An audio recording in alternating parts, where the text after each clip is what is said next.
Hello, everyone. Good afternoon and welcome. We will be getting started in just about 5 minutes here at 2 p.m. I'm just making sure that our audio and visual are streaming to our YouTube page properly, and we will get started in just a few moments. Thanks again for being here.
Good afternoon and welcome.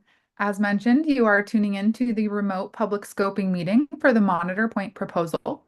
For the record, the City Environmental Quality Review, or CEQR number, is 25DCP068K.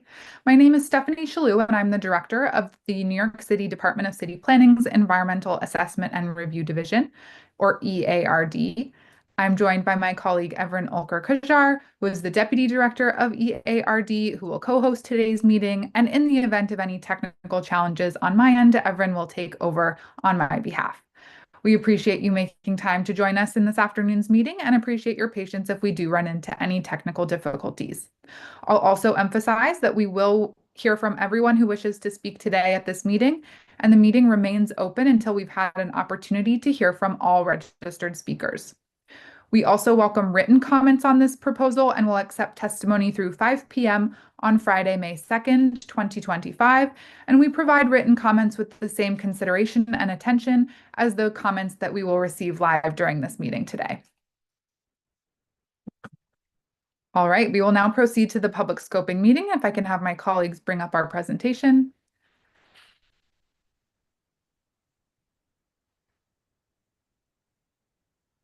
Again, for the record, I'll note that the City Environmental Quality Review, or CEQR application number, is 25DCP068K. Today's date is April 22nd, 2025, and the time is approximately 2:02 p.m. Next slide. And next slide. Again, my name is Stephanie Shalou, Director of the Environmental Assessment and Review Division at the New York City Department of City Planning. I will be chairing today's meeting. The Department of City Planning is acting on behalf of the City Planning Commission as the lead agency for the proposal's environmental review. As lead agency, the department will be responsible for overseeing the preparation and completion of the proposal's Environmental Impact Statement, or EIS. Next slide.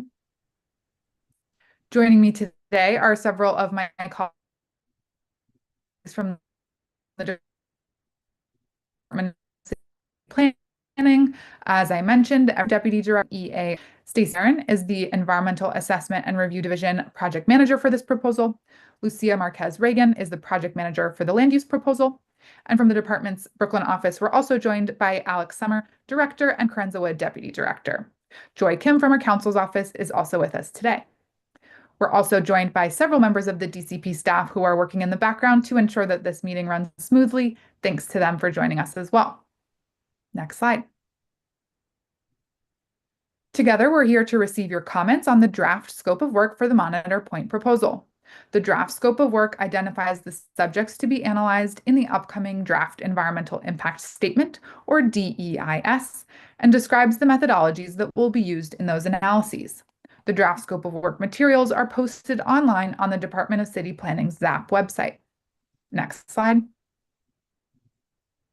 The purpose of today's public scoping meeting is to allow for public participation in the preparation of the DEIS at the earliest stage possible in the environmental review process. Specifically, scoping allows the public to help shape the DEIS before it is written. Toward that end, the department as lead agency will receive verbal testimony on the draft scope of work today from elected officials, government agencies, representatives of the local community board, and members of the general public. We also welcome written comments, as I mentioned, on the draft scope of work.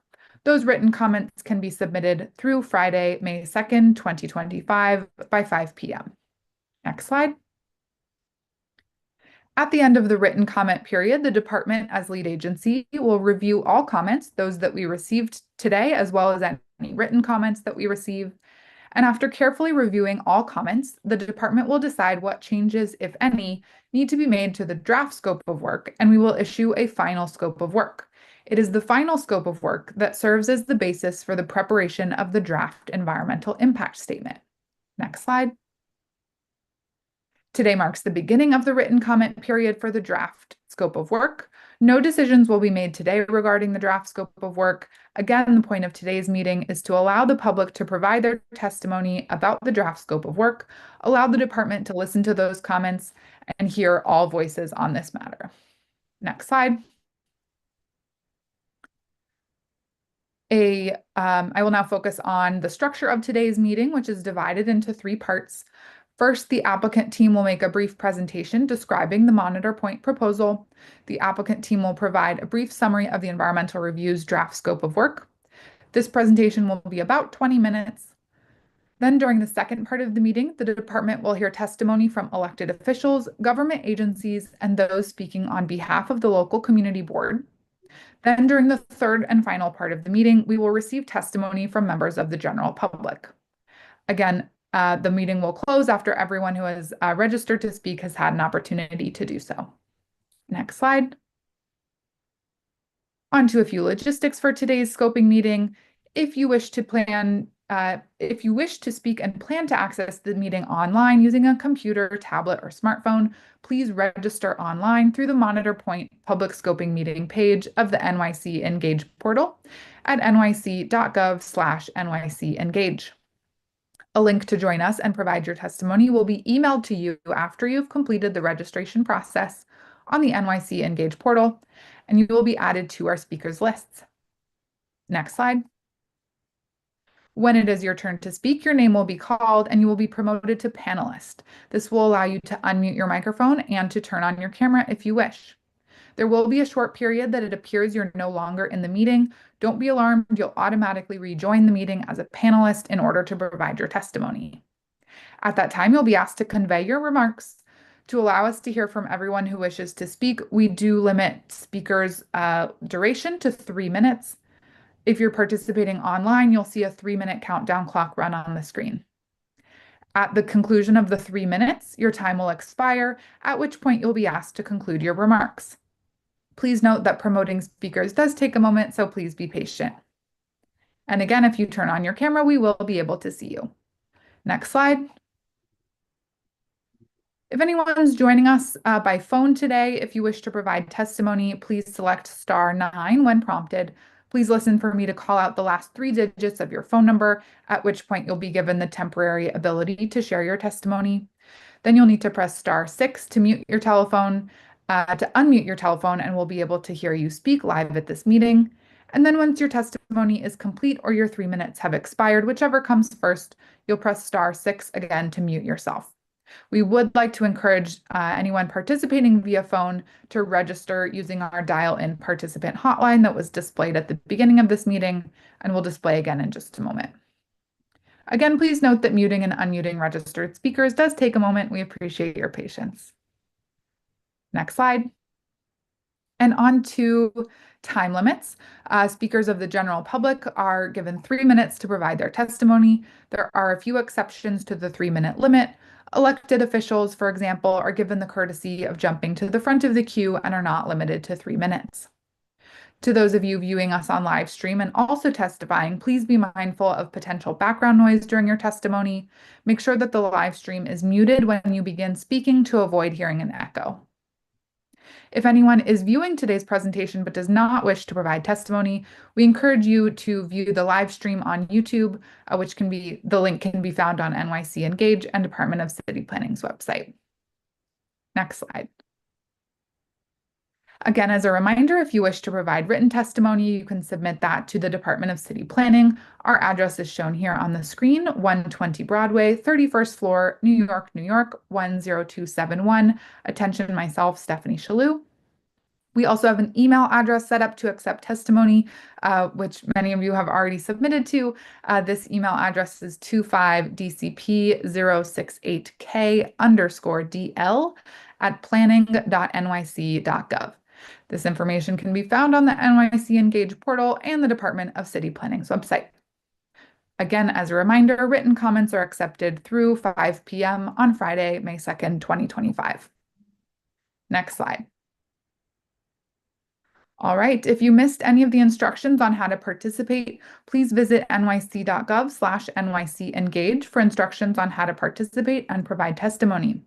At this point, we will move on to the first part of our meeting, where the applicant will present an overview of the proposed project, as well as the draft scope of work. So at this time, I will turn it over to Brian Kelly of the applicant team. Good afternoon, everybody. My name is Brian Kelly with the Gotham organization. Represent the co-applicants Go Key LLC, which is an affiliate of Gotham, as well as the Metropolitan Transit Authority. The development monitor point is situated at 40 and 56 Key Street in Greenpoint. Next slide, please. The project site is comprised of two critical parcels at the waterfront of South Greenpoint and the northern edge of North Williamsburg. The MTA site is a site today zoned for housing. It's zoned R6C24. It's just north of 80,000 square feet in size. The land and the improvements, it's an existing warehouse, are owned by the New York City Transit Authority. The mobile wash and material control storage unit operate out of there. They have since 1998. And the site was rezoned in 2005 to enable future development for housing, subject to getting the MTA to a more appropriate industrious location. The monitor site, the second parcel comprising the overall project, is 51,000 plus square feet.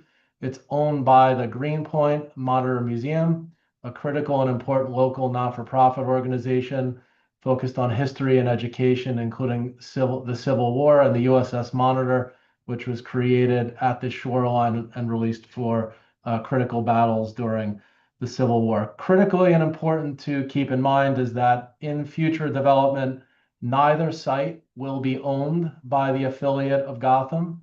The improvements on the MTA site will be ground leased by GoKey LLC. The museum will continue to own its land upon which it will construct. The plan is improved, the public waterfront access, and the museum that is planned as well. Next slide, please. The MTA, as mentioned, has operated its mobile wash, material control, and emergency response units in Greenpoint since 1998, dating back well before the 2005 rezoning, during the time when the waterfront was very industrious. At Commercial Street in the north section of Greenpoint, the emergency recovery unit operates on the planned Bach Street Park. Bach Street Park was planned in the 2005 rezoning. As part of our plan, we will relocate the ERU to the East Williamsburg IBZ at 213 Meadow Street, enabling the full realization of Bach Street Park, park space for Northern Greenpointers. The MTA mobile wash unit and material control storage unit, as part of the proposal, will be relocated as well to the East Williamsburg IBZ at 213 Meadow. How in 2019, the Gotham organization, one of many respondents to an RFP issued by the MTA, worked exclusively with the museum to come up with a unique problem-solving RFP submission to create public open space, housing, including deeply affordable housing, and supportive public infrastructure, which we'll get more into. In 2021, we went from designation to formal site control, which we have both of the relocation site and of the development site. Next slide, please. The existing conditions at 56 Key are challenging. There are invasive species, there is decay and erosion, and the property, except for when overseen by the museum, is not publicly accessible. It's an important parcel that was deeded to the museum in 2003 by Motiva Enterprises with the express purpose of creating the museum and future public accessible open space on the museum property. The shape of the site is irregular. There's essentially a finger that goes out into the waterfront that could be a pier. And then there's a significant portion that's waterfront facing that could be for both passive and active use to re-invite the community to the waterfront, which for many, many years was industrious. But in order to do this, there needs to be an at least $15 million investment, which the team is prepared to do privately, to create bulkheads, plantings, permeable pavers, raising the height of the shoreline, all which the design team will get into further. But it's a challenging condition, but with a lot of potential and the goal of fulfilling the 2005 plan goals. Next slide, please. At 40 Key Street, although it's critical infrastructure for New York City's transit riders, the MTA's facility is essentially a wall to the waterfront. No pun intended, but the garage door to the mobile wash unit is literally the front door to what is now under construction at the Bushwick Inlet Park.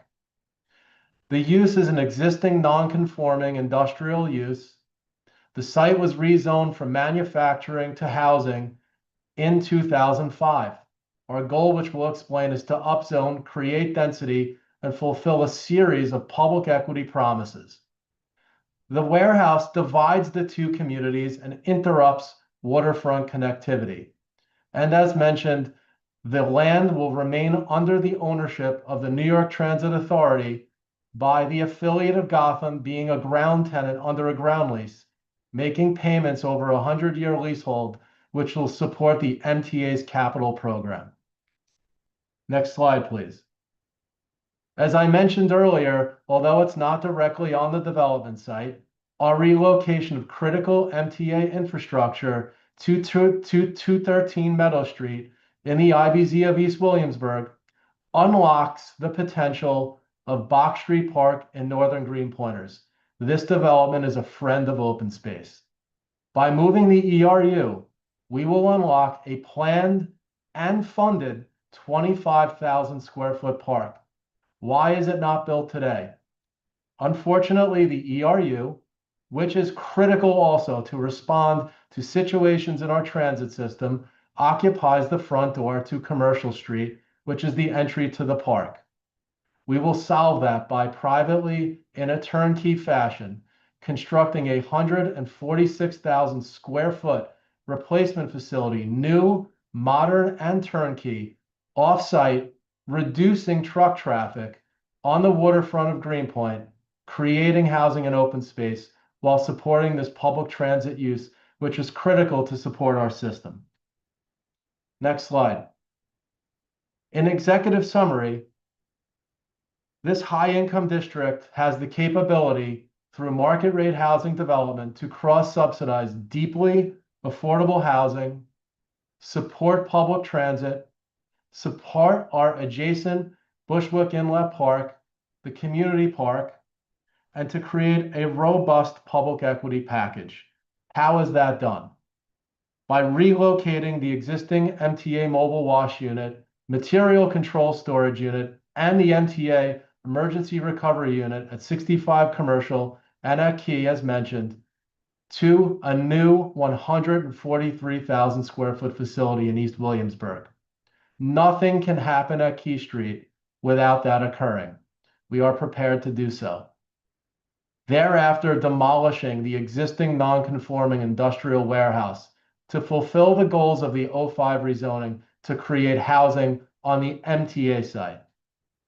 Creation of the opportunity for the full realization of the Box Street Park, adding another 25,000 square feet of open space. While our plan at Monitor Point will also create an additional 50,000 square feet of new publicly accessible waterfront open space for the larger community. Introduction, most importantly, of a site-wide resilient plan to defend against flooding, to reduce invasive species, to fulfill environmental repair, to invite natural habitat, to have sensitive measures in design like bird glass, to have proportioned buildings, and invite the community through the creation of the museum, necessity local retail, and minimal, but at least the amount of parking needed below grade to support residents. Lastly, but in an acute, severe, and demonstrable housing crisis, 1,150 homes, cross-subsidizing using the market rate, can generate 300, at minimum, deeply affordable housing units at an average AMI of 56% AMI for households at 40, 60, and 80 AMI. That could support over 500 individuals who are either homeless on our streets, severely rent burdened, or who don't have a home over their head. It's our responsibility as New Yorkers to look at solutions holistically, and that is our attempt here. Next slide, please. Delivering Monitor Point isn't easy. There are problems and then there are solutions. In order to do anything on these properties, we need to relocate the MTA. That takes conviction. It took finding the replacement site that worked for the MTA, which no other respondent of the RFP could identify. That incurs substantial investment to hold that site off the market, to design and build and turnkey that 146,000 square foot facility for the MTA. Before even putting a shovel in the ground at Key Street, spending nearly $100 million upfront of equity on the demolition, on the building of the new facility, on the architecture and engineering of the ULURP and environmental review process, and so forth and so on. That's a down payment on Greenpoint. And to do it requires expertise. The Gotham organization, FX Collaborative, SCAPE, the Greenpoint Monitor Museum, and the rest of the team that's been working hands-on grassroots knows how to navigate this quite complex process. Next slide, please. Open space is at the forefront of this. We're fans of open space. We're supporters of open space. It would be an amenity to our residents and an amenity to the public. We will make an ongoing commitment to the Parks Department and the community to provide annual funding, which is starting at $300,000 to the Parks Department to support Bushwick Inlet Park. As a neighbor, as mentioned, we are also building on site 50,000 square feet of public open space as well, including all the resiliency measures and design that you'll see. Indirectly, but also as a function of this development, Box Street will happen.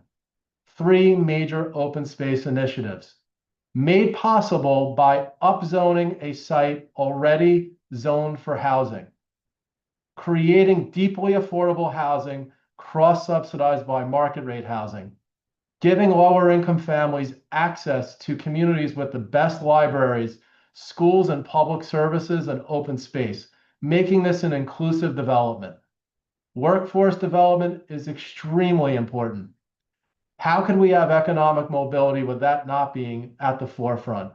We've already engaged with the union partners at 32BJ and Local 79, and will work hard to make sure all the surrounding zip codes are embraced by this development.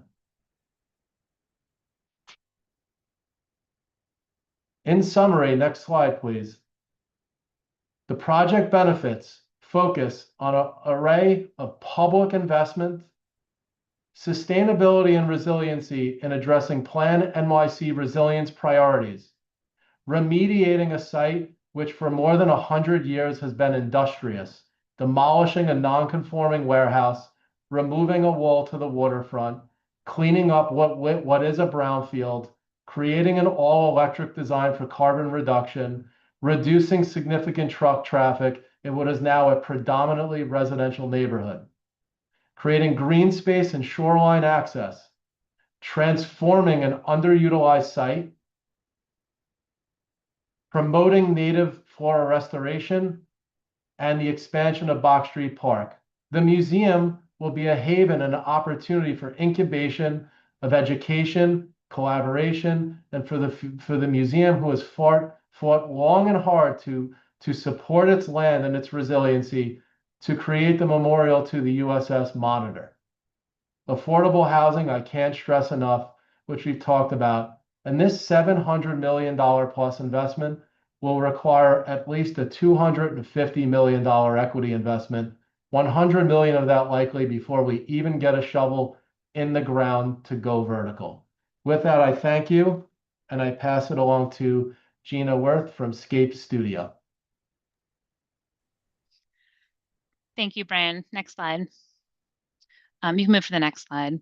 So I'm here today to talk about the open space strategy for Monitor Point. And I think one of the primary goals of this project is really to create multiple strong connections between successful open spaces and emerging open spaces within this larger waterfront community and complete the link of open spaces around Bushwick Inlet. So you can see on this slide, there are two key missing links of open space that this project provides. One is on the right, and it's labeled Park Portal. This provides a missing link between West Street directly to the new planned extension of Bushwick Inlet Park at the Motiva parcel, shown in light green. And the second critical connection of open space this project provides is along the waterfront, connecting the Motiva parcel for Bushwick Inlet Park to the adjacent properties to the north, completing this series of linked esplanades and waterfront open spaces that are fully public, inviting, and welcoming, and brings the community directly to the water. Next slide. A little bit of history of this area. There's both a very interesting ecological and social history. Pre-colonization, this site was the site of a large tidal creek and meandering marsh, very shallow. Today's shoreline has filled in much of that historic marshy landscape, but legacies and signatures of that remain. At the same time, this project is very important because it was part of the kind of construction of the USS Monitor and Continental Iron Works here and adjacent to the site, and really holds an important place in American history. Today, Brian mentioned some of the conditions of the site.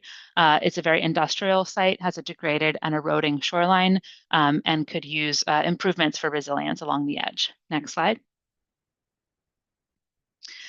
So I'll talk about each open space and show a plan as well as some renderings, kind of visualizing how we're designing these spaces.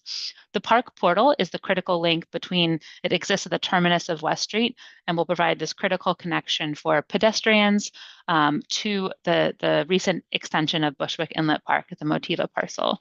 So that plan is shown on the right.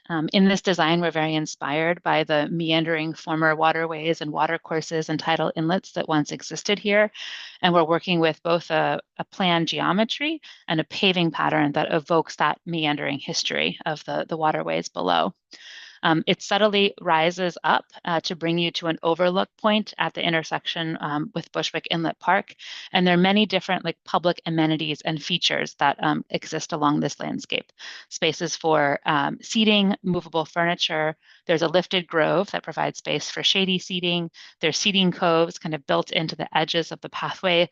And there's also an expressed creek bed that can help manage stormwater and provide a visual interest for the site. At that overlook moment, there is a fountain that we'll show an image of in future slides. Next slide.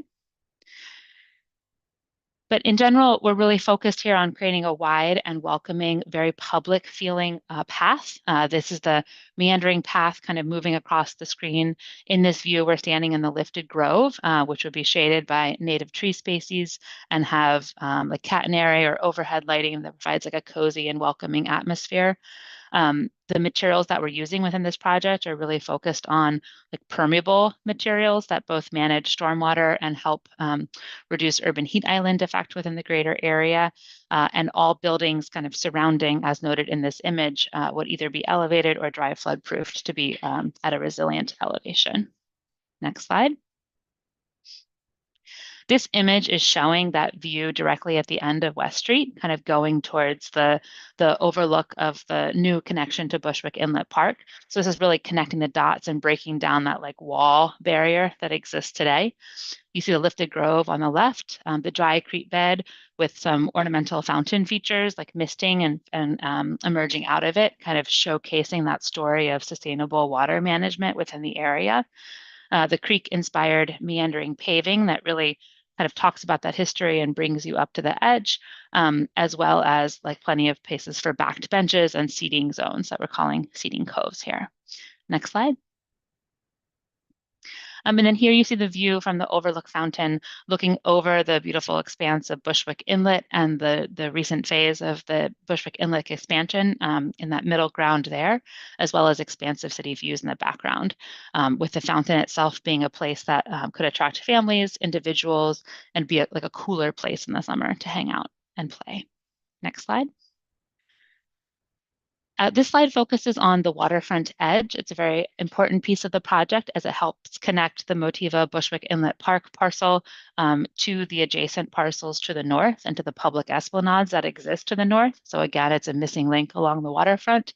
It also directly abuts the Future Monitor Museum. So really thinking about the landscape here as a potential like outdoor classroom and learning laboratory for the greater community.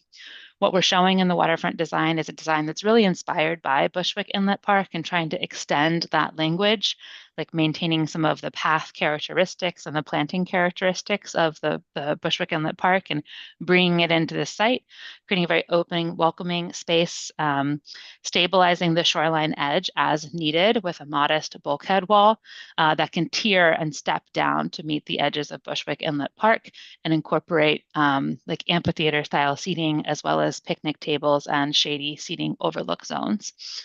We've also have many seating perches on the kind of north-south edge of the park, as well as historic signage that can reference back to both the ecological history of the site and the construction of the USS Monitor in this area. Next slide. This is just a view looking down the edge of the Monitor Museum to your left with the inlet to your right and also in the kind of looking straight ahead. You see many different scales of like social seating pockets, lots of native and adapted planting, a site that's been lifted up for resilience purposes, but still has a high degree of native planting and permeable space within it. And our proposed permeable pavers are shown here in the foreground, kind of helping mark that wide connective public pathway. Next.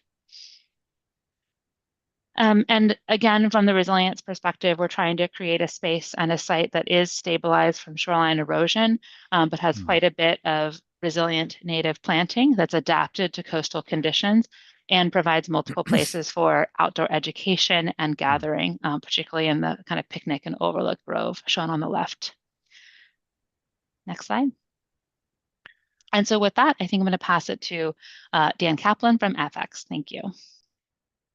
Good afternoon, everybody. I'm Dan Kaplan, Senior Partner of FX Collaborative Architects. We're the architect for the applicant, and thank you, Gina. I'm going to walk you through the urban design and sustainability aspects of the proposal, and starting with the ground floor and how it was arrayed. And fundamentally, we see the buildings as backdrops to the open space. They frame and complement the public realm. The park portal, the waterfront connections that Gina talked about, Bushwick Inlet Park itself, and of course Key Street. So working from right to left, there are two buildings closer to Franklin Street on the east. The ground floor will be lined with residential functions, and then retail will frame both sides of the park portal. Critically, the entrances will be off of Key Street, leaving the park portal public and civic in nature. Extending along Key Street will be a mix of commercial and retail and residential uses with a modest parking entrance to the west, retail. And then finally in purple is the Monitor Museum occupying pride of place with light on three sides and at the end of the peninsula with views of the water, the park, and the Manhattan skyline beyond. Next slide, please. So we're going to show a buildup of the buildings, and the first principle was to on the two buildings on the left was to push them away from the open space and push them closer to the north. Second, our observation is along the waterfront, there is a typology of essentially podiums and towers, and we sought to break that by creating these transitional bases with multiple volumes that serve to relate the building scales better to the upland, that frame views and create setbacks for more light and air to the public realm. Next slide. When we get to the higher points of the building, there are three high points, starting with the one on the right. We've oriented that one towards the Greenpoint grid on West Street. Then there's the center one. That tower is oriented towards North 15th Street, which is, of course, the Williamsburg grid. And then the the one on the left, the western tower, is oriented parallel to Collier Street. So we get these three orientations, avoiding a wall and creating something that really feels locked into the context. Next slide. As we develop the towers, they will be slenderized, the corners will be eased, the tops will be set back to create more light and air and a graceful skyline. The buildings step up from east to west, 230 feet on the east. The center tower is 450 and the west tower is 600. There's a large, gracious 108-foot opening at the end of West Street, which really is the park portal itself. Next slide. So taking a step back, contextualizing this building, this is an elevation of the waterfront with Hunters Point South Tower on the left and Domino Park on the right. At 450 and 600 feet, the proposal falls squarely within the other proposals that provide substantial public benefit. Next slide. I just want to end with sustainability before I turn it over. The project will be, and the buildings will meet or exceed progressive sustainability and resiliency measures, including stormwater management, highly efficient exterior wall, ultra low energy building with all electric infrastructure, containerized waste management, healthy materials, supporting an active lifestyle and active design, and really ending with modern, energy efficient, low carbon, high quality housing on a site which is so critical to New York's long-term sustainability strategy. So with that, I'll turn it over to Simeon of Gotham. Thank you. Thanks, Dan. Next slide, please. Hello, everybody. Thanks for your time. I'm Simeon Mala from Gotham Organization. The need for housing production, which this project provides, particularly affordable housing at lower income bands, is a priority of the Brooklyn CB1 2025 Statement of Needs. When we submitted our RFP response in 2019, there was a housing crisis in New York City. Today in 2025, the housing crisis is even more acute, with a city residential vacancy rate at a 50-year low. There has been significant housing production on the Greenpoint Williamsburg waterfront, but only limitedly for low and very low income households. The large majority of affordable housing that has been delivered is for households earning 80% AMI or above. Monitor Point will deliver up to 1,150 homes with 25% affordability that equates to up to 300 permanently affordable homes at an average 56% AMI. This is a housing site, zoned R6 per the 2005 rezoning. The proposed increase in density that you've seen will allow us to deliver the many project benefits, including the publicly accessible open space and public infrastructure investment. The project will comply with the mandatory inclusionary housing program and will reflect the benefits of the recently approved City of Yes.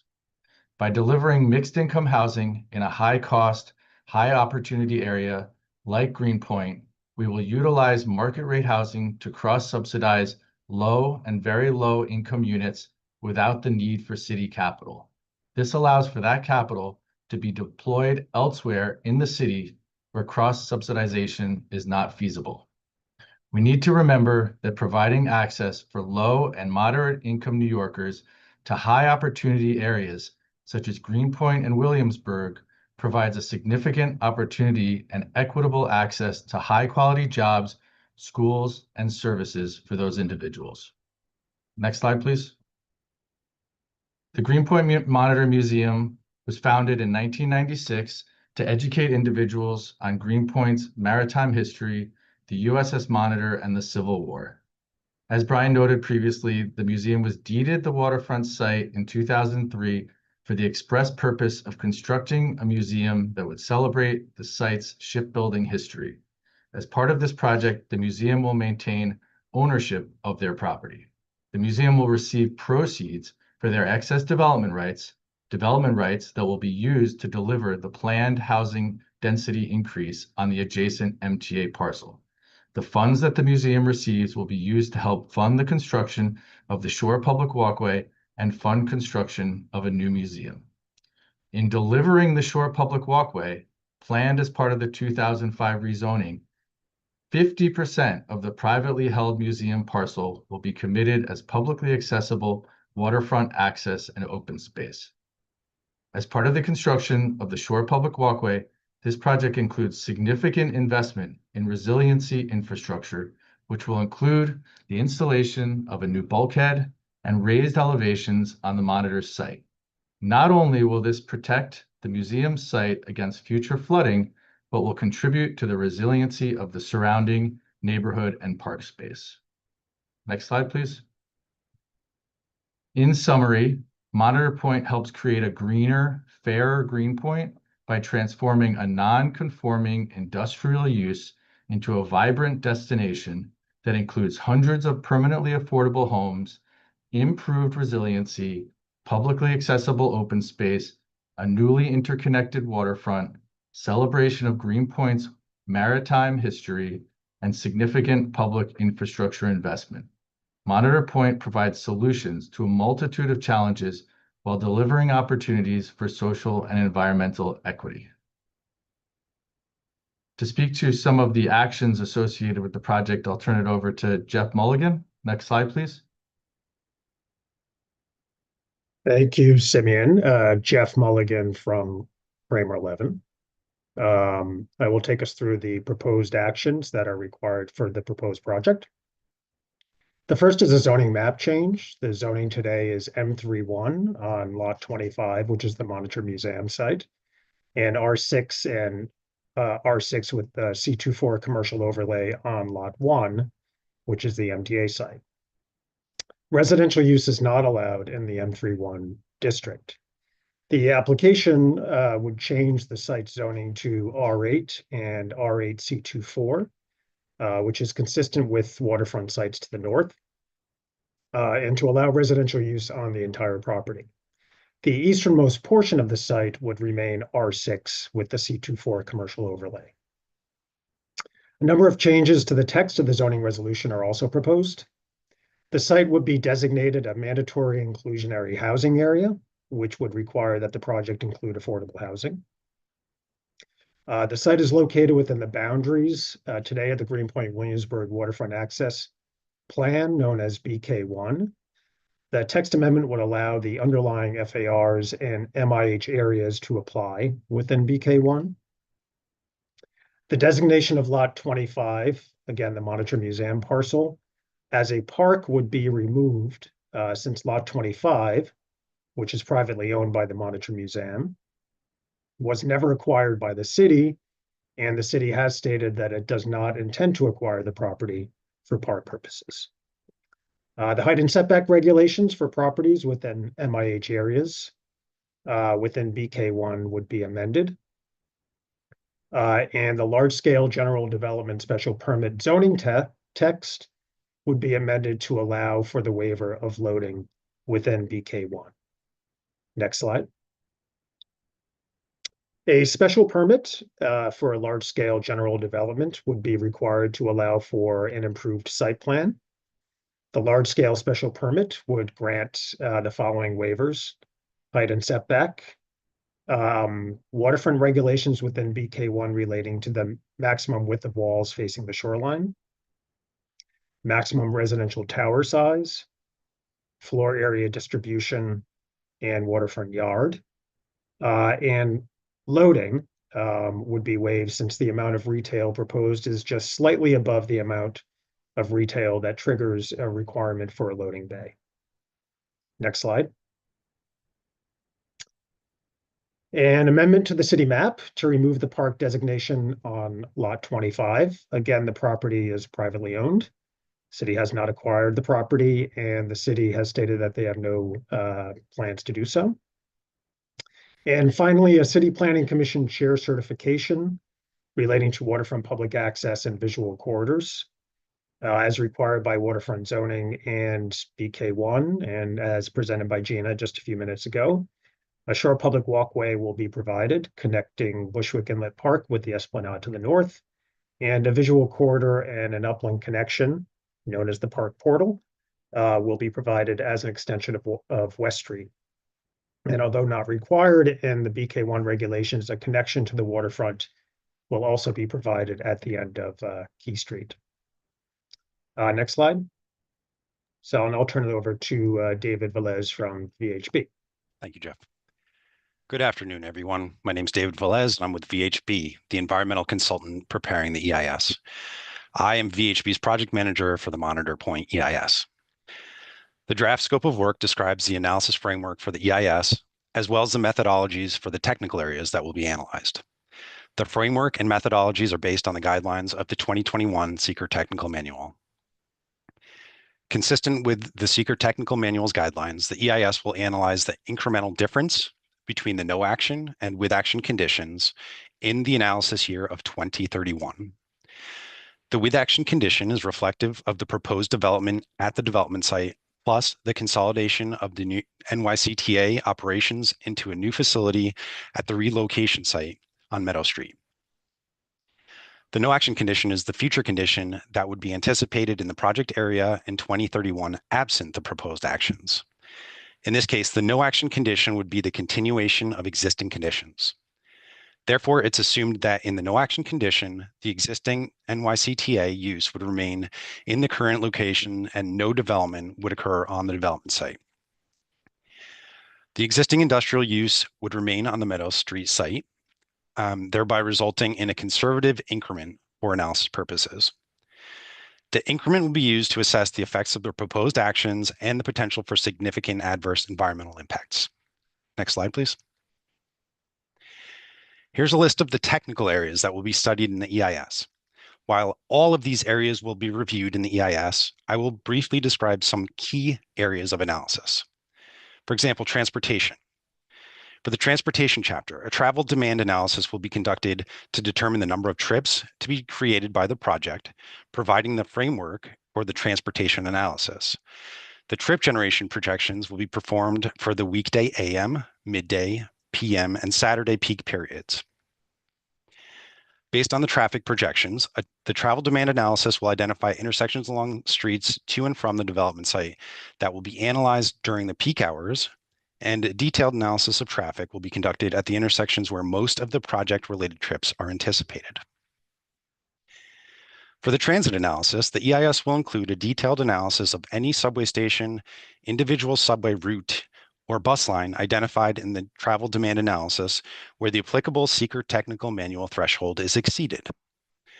Pedestrian analyses will be conducted along key walking routes between the development site and subway stations, bus stops, or other attractions in the study area. The EIS will also include a detailed analysis of parking to evaluate the off-site parking supply and utilization and its ability to accommodate the project's parking demand. The EIS will also consider the safety of all roadway users, including pedestrians, bicyclists, and vehicles. In doing so, several transportation agencies will be involved in the review of the transportation analysis, including City DOT and New York City Transit.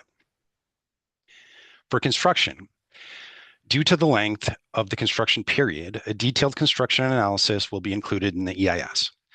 Quantitative assessments will be prepared for the transportation, air quality, and noise analysis areas as described in the draft scope of work. For natural resources, because of the development site's proximity to natural resources, including Bushwick Inlet and the East River, an assessment of the proposed development's potential to directly or indirectly affect these resources and associated vegetation, species, and habitats will be part of the EIS. This analysis will be conducted in coordination with the city's Department of Environmental Protection. For shadows, the EIS will examine potential shadows impacts on sunlight-sensitive resources, which include natural resources, publicly accessible open space, and historic features that are sunlight-dependent. For mitigation and alternatives, where significant adverse impacts are are identified, mitigation measures to reduce or eliminate the impacts to the fullest extent practicable will be developed and evaluated in a separate chapter of the EIS. Additionally, alternatives to the proposed development will be identified and evaluated in the EIS so that decision makers may consider whether alternatives exist that would minimize or avoid adverse environmental effects while achieving the goals and objectives of the proposed projects. Consistent with CEQR, a no action alternative will be considered. Now I'm going to turn it back to Simeon to wrap up. Thanks. Thanks, David. So in terms of timeline and next steps, we are currently in the pre-ULURP phase with this public scoping as the commencement of the DEIS process. We have been developing the project design and program for the last couple of years, and we will continue to make improvements to the project based on community feedback and outreach. We anticipate project certification and the commencement of the ULURP process this coming fall. Following ULURP approval, construction will begin on the replacement facility, which would be expected to be completed at the end of 2027. Following the relocation of the MTA to that facility, the existing warehouse on Key Street would be demolished, allowing for the construction of the publicly accessible open space and the new buildings to commence. We would anticipate project completion in the year 2031. Next slide, please. We want to thank the Department of City Planning and to our public audience for your time. Thank you very much. And for more information, please refer to the project website at monitorpointonkey.com. I'll turn that back over to City Planning now. Thank you again. Thank you. Thank you, applicant team, for the presentation. We will now move on to part two of the public scoping meeting. At this time, we will be receiving testimony from elected officials, folks speaking on behalf of the community board and government agencies. When it is your turn to speak, your name will be called.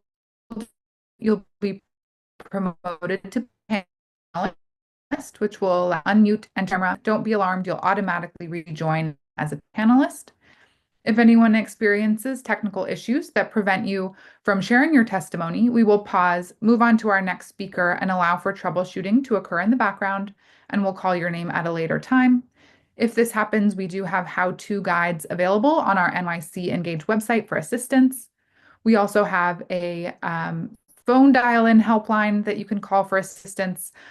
If you should need that assistance, you can call 877-853-5247.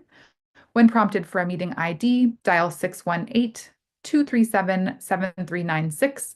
And when prompted for the password, dial 1. All right, we have one registered speaker in this first group of community board elected officials and government agencies, which is Steve Chesler, who's speaking on the behalf of the local community board.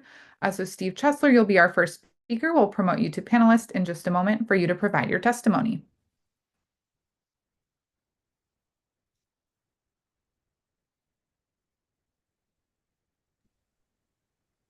Yes, hi, Stephanie. Thank you. I actually re-registered as an organizational representative, and William Vega is also on the Land Use Committee of Community Board 1 in Brooklyn. He is going to speak for the community board. Okay, so we will hold your testimony until our next section and invite the person speaking on behalf of the local community board. We'll get our registration updated at this time. So we'll see if William Vega is in the room to provide testimony on behalf of the community board. I know they also submitted their testimony in writing as well.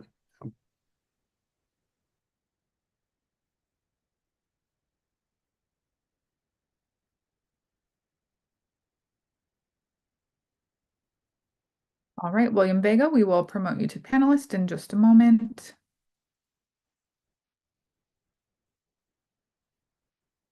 Hi, welcome. Can you hear me? Yes. Okay. Thank you for this opportunity to speak, for this opportunity for my community, North Brooklyn, to be heard. As Steve mentioned, I sit on CB1, the co-chair of the Environmental Committee. I sit on the Land Use EARD Landmarks Committee, and also sit on Transportation. They presented a powerful PowerPoint presentation, but my community is very suspicious. They failed to show up to board meeting better than 2 years ago. And then most recently, earlier this month, we did a combined meeting of the Land Use, EARD, Landmarks, and Environmental. And on the 12th hour, they canceled. We had over 100 neighbors showing up, leaders of leadership stewards of Bushwick Inlet Park, Audubon Society from Manhattan, because they were concerned about the skyscrapers being in the path of the migrant birds. Bushwick Inlet Park concerned about environmental issues, overpopulation, transportation, and they had all the neighbors that live just a blocks away from this development. And so the community is very suspicious with New York Transit and MTA. Even though they're a public entity, they operate like a private corporation. So we're looking forward that, depending upon city planning, to have New York Transit, MTA, and Bottom actually come and speak to the community. A lot of the questions we had were on their PowerPoint, so the community is wondering why they're not coming to talk to us. And so it's a lot of suspicions, and the community feels like it's already been a done deal without even speaking to the community and their concerns. And I would say a lot of the questions we had was presented in the PowerPoint. So we do not understand why they did not come in person to talk to the community. Our community is overly developed. Even city planning with the mayor has acknowledged the fact that where we live is the most building that's happening. We had over 18,000 new units, including 3,000 from our borough president. There are other areas that need that new development. But again, a lot of these questions appears they could have been answered to the community, but they never fail. So there's no trust. And we're counting on city planning to make sure they speak to the community and address these questions. Again, we have a lot of environmental, overpopulation, transportation, and Steve will go into more detail because he's the chair of the environmental and co-chair of land use. But we had all the stewards of all the parks at this meeting, environmental leaders, and folks that represent housing, individuals that have like 3 families living in an apartment. They were there, and they heard zero because twice they have failed to appear. So that's my main, as a board member representing our community, they have to come to the community board and talk to our neighbors. Thank you. Thank you. Thank you for your testimony and for taking time out of your day today to be here. We appreciate your testimony, and we'll, of course, accept any testimony received in writing. This was the registered speaker in this group, so we will now move on to part 3 of the public scoping meeting, where members of the general public and anyone speaking on behalf of other organizations are allowed to speak for up to 3 minutes. A 3-minute time tracker will begin at the beginning of your testimony, so we will go to our next slide to display our time tracker. Again, same protocol applies. When it's your turn to speak, your name will be called and you will be promoted to panelist, which will allow you to unmute your microphone and the ability to turn on your camera. There will be a short period where it appears that you're no longer in the meeting. Don't be alarmed, you'll automatically rejoin as a panelist. Please remember that after the 3 minutes have passed, you will be asked to conclude your remarks. And again, if anyone experiences technical issues, we'll pause, move on to our next speaker, and allow troubleshooting to happen in the background. Again, please refer to the helpline assistance line if you need any technical support. So at this time, we will move to our speakers who have registered online. So we will start with the speaker, Steve Chesler, followed by Luc Lavanoy, followed by Sarah Pennenberg. So Steve Chesler, we will start with you. Welcome. Thank you. Hello again. Yes, my name is Steve Chesler, and I'm a member of Community Board 1, but I'm also a member of Save the Inlet, which is a collective of dedicated individuals and supportive organizations who deeply value the unique ecosystem that is Bushwick Inlet, and feels threatened by the presented plans on the table, feel that it will potentially devastate the natural space nestled within emerging Bushwick Inlet Park.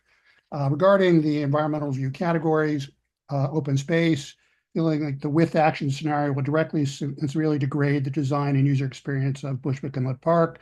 These massive towers abutting the inlet section of the park will negate the open aspect of open space there. The scale of these towers so close to the inlet in the park will be oppressive in its visual impact, effectively serve as a front yard for about 3,000 people, primarily in the top 10% of the income bracket. It will have the net effect of privatizing the park, which should be the great equalizer for all the people and be inviting, regardless of background and economic status. Brooklyn Community District 1 is ranked near the bottom in open space ratio. Really, this should be considered for the entire district, not just in the study area. Bushwick Inlet Park is a regional park, but the district's average is a third less than the city average and way below the goal. And adding 3,000 residents and just a little bit of new open space will be a net loss. Natural resources, the creek is a unique tidal and bay and estuary. Vital ecosystem, worried about the effect on marine life and migrating and birds and the giant curtain walls of windows that could cause collisions with birds, which is a huge problem in the city.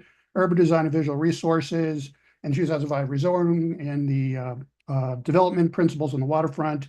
The R6 zoning was meant to create a smooth and sensitive transition to the neighborhood and to the park. And as proposed, a development 10 times larger than that would essentially obliterate that experience and create oppressiveness and shadows, and degrade the quality of life in the park. Zoning, land use policy, per city planning's own stats. CB1 has created the most housing units, almost 30,000 over the last 14 years. So we're way beyond the capacity to absorb another 3,000 residents. So we basically, in terms of alternatives, all three stakeholders, and this should abandon the with action proposal. Additionally, all three entities should abandon development of the site as of right. Instead, the MTA and the federal stakeholders should convert the 40 Quay site into open space and natural base defense against storm risk. Utilize something like the New York State Environmental Bond Act with governmental grants to do this, relocate the MTA facilities, and develop the Monitor Museum property. Thank you very much. Right at the buzzer. Thank you. Thank you for your testimony, and we'll, of course, accept written comments that you have. Thank you. Our next speaker will be Luke Lavanway, followed by Sarah Pennenberg, followed by Pat McCann. Luke Lavanway, you are our next speaker, and feel free to correct my pronunciation, of course, if I'm pronouncing any names wrong. Luke, welcome. Thank you very much, Stephanie. My name is Luke Lavanway. I have lived in New York City for 12 years. Currently, I live in Fort Greene, and I frequently bike past the location of the Monitor Point site. I personally support this project to build housing at Monitor Point, and I urge the community to support it as well. The project represents a chance to add housing, quality public waterfront space, and enhanced flood resilience to a location which today is occupied primarily by a dilapidated industrial building. The project would include hundreds of permanently affordable homes as required by the mandatory inclusionary housing rules. I think that would be an amazing win for the neighborhood. I have heard that some folks have environmental concerns, specifically about birds having a habitat in the area of Bushwick Inlet. And personally, I would be supportive of updates to the project plan that would allow for more space for birds. I do also want to point out that a large majority of the shoreline of Bushwick Inlet is outside the area of this specific Monitor Point proposal.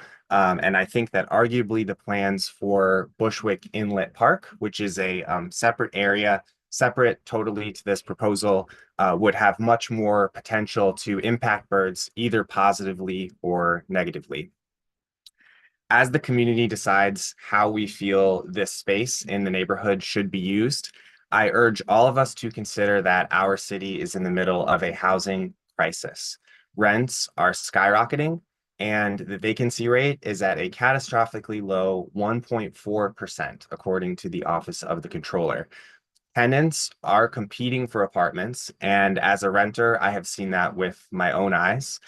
As long as this remains the case, the choice to not build housing is a choice to allow our neighbors at the low end of the income spectrum to be displaced. Affordable housing is a great thing, and additional market rate housing also helps because it gives high income folks a place to live where they will not displace existing residents. To conclude, I urge the community and the Department of City Planning to move this project forward in a timely fashion, and I hope we can find a reasonable way to preserve habitat for birds in the process. Thank you very much. Thank you. Thanks very much for your testimony and for being here.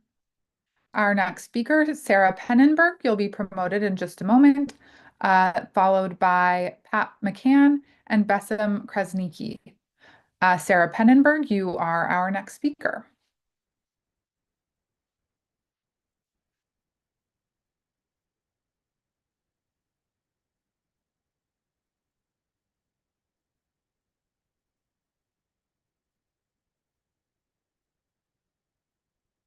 Hello, good afternoon, City Planning Commission. My name is Sarah Pennenberg, and I'm here today representing SEIU Local 32BJ.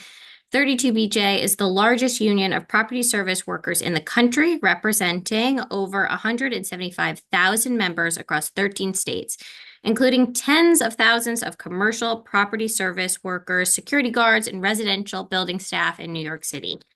32BJ supports responsible developers who invest in the community where they build. I'm happy to report that the developer of this proposed project has made a credible commitment to creating prevailing wage jobs for workers who will be permanently staffing the building. We estimate that this rezoning will allow for a creation of roughly 17 property service jobs. Good jobs like these mean prevailing wage, meaningful benefits, a pathway to the middle class for local community members who tend to fill such positions. Moreover, we need more housing to be built in every neighborhood of New York to ensure that working families are not displaced by dwindling supply, skyrocketing rents. The proposed development will include about 1,100 residential units, 25 of which are permanently income restricted for low-income residents. As the cost of living rises and working New Yorkers struggle to stay in their homes, it is more important now than ever to create affordable housing, the good jobs which uphold the industry standard in the city. For these reasons, 32BJ is in strong support of Monitor Point rezoning. Thank you for your time. Thank you. Thanks for your time and for being here today. All right. Thanks. Our next speaker is Pat McCann, followed by Bessem Krasniki, followed by Tiana Gonzalez. I'm looking in the webinar and I'm not seeing Pat McCann. I don't know if anyone in our backup house can. A person who has registered using the link, Tiana Gonzalez, has raised their hand. If we can unmute that person quickly.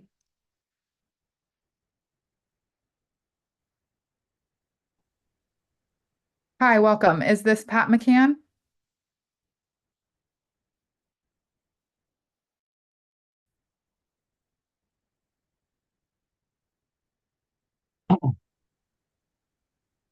Okay. Hi there, this is Pat McCann. Hi, welcome. We'll I change your name here in I our appreciate it. system. I'm sorry, I must have just received the wrong link, but I apologize for that. Let me know when I should begin. We're ready for your testimony. Amazing. Sorry, I'm not sure if my webcam is working, but I'll just proceed anyways.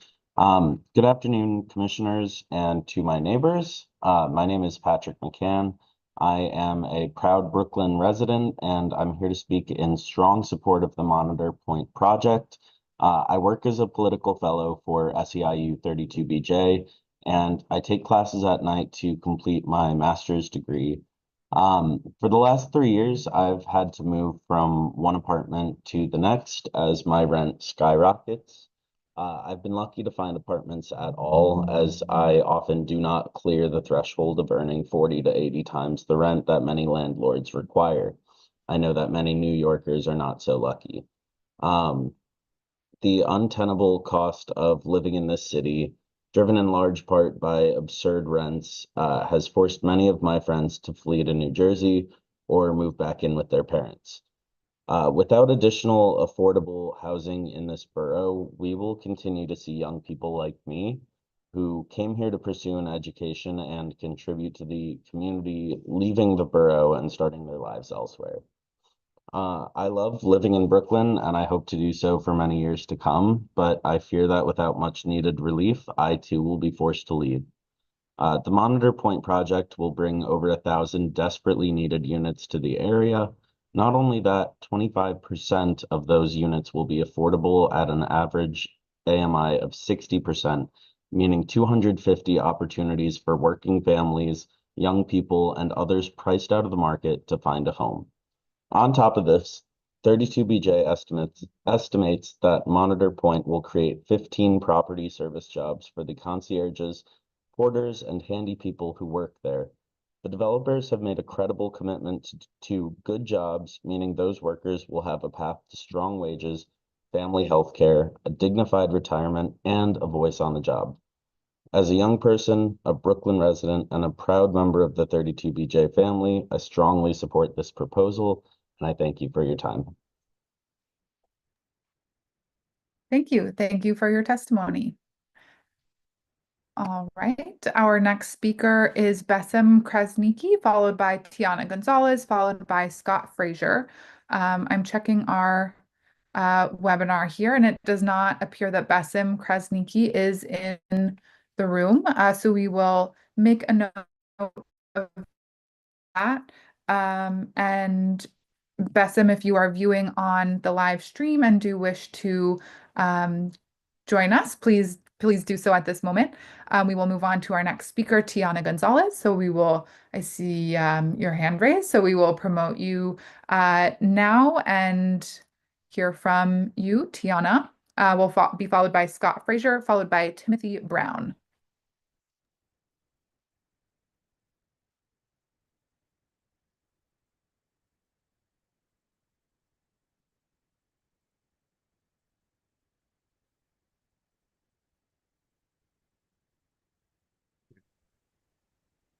Hi, good afternoon. My name is Bessem Krasniqi. Good afternoon to Chair and all members of City Planning Commission. I work as a handyman at Hudson Yard, and I'm a proud member of 32BJ. I support the Monitor Point project. For the last 16 years, I have lived in Brewer Park, Brooklyn, with my wife and 3 kids. My oldest 2 children are both college students at CUNY schools, and my younger daughter is 12 years old. I came to this country from Albania so that me and my family could have access to opportunity. It wasn't easy. I came here right before 2008 market crash, and there was times where we struggled. I am proud to be in front of you today with a good job and with children pursuing their education. But I look around at this housing market and I get scared.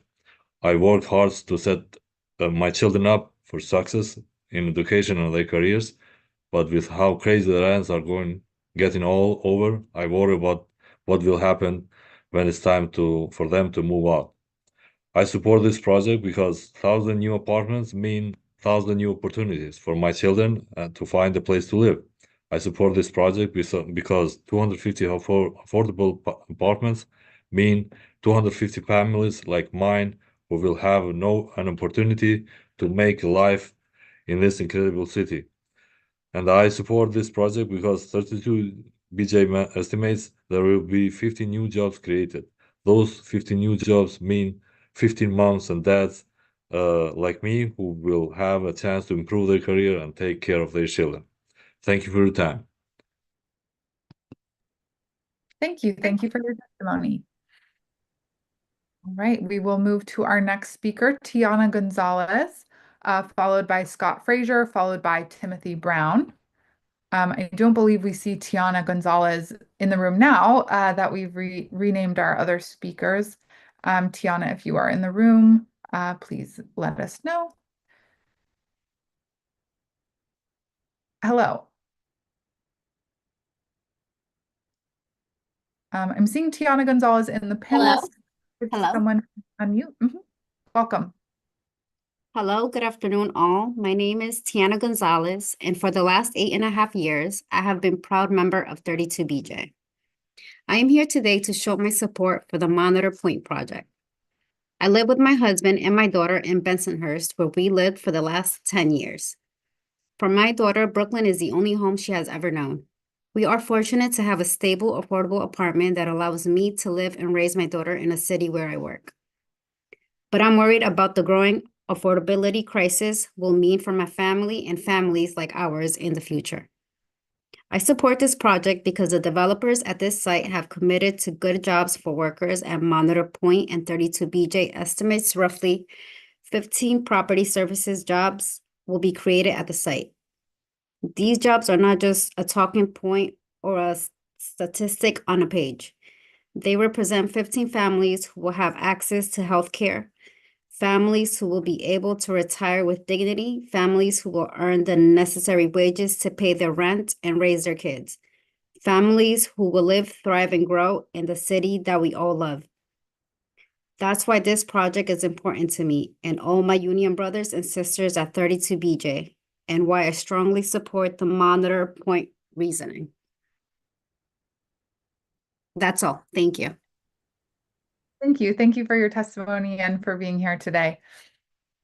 We will go to our next speaker, Scott Frazier. So Scott Frazier will promote you to panelist for you to provide your testimony.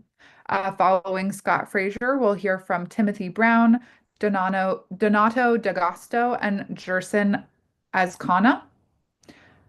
Scott Frazier, you are our next speaker.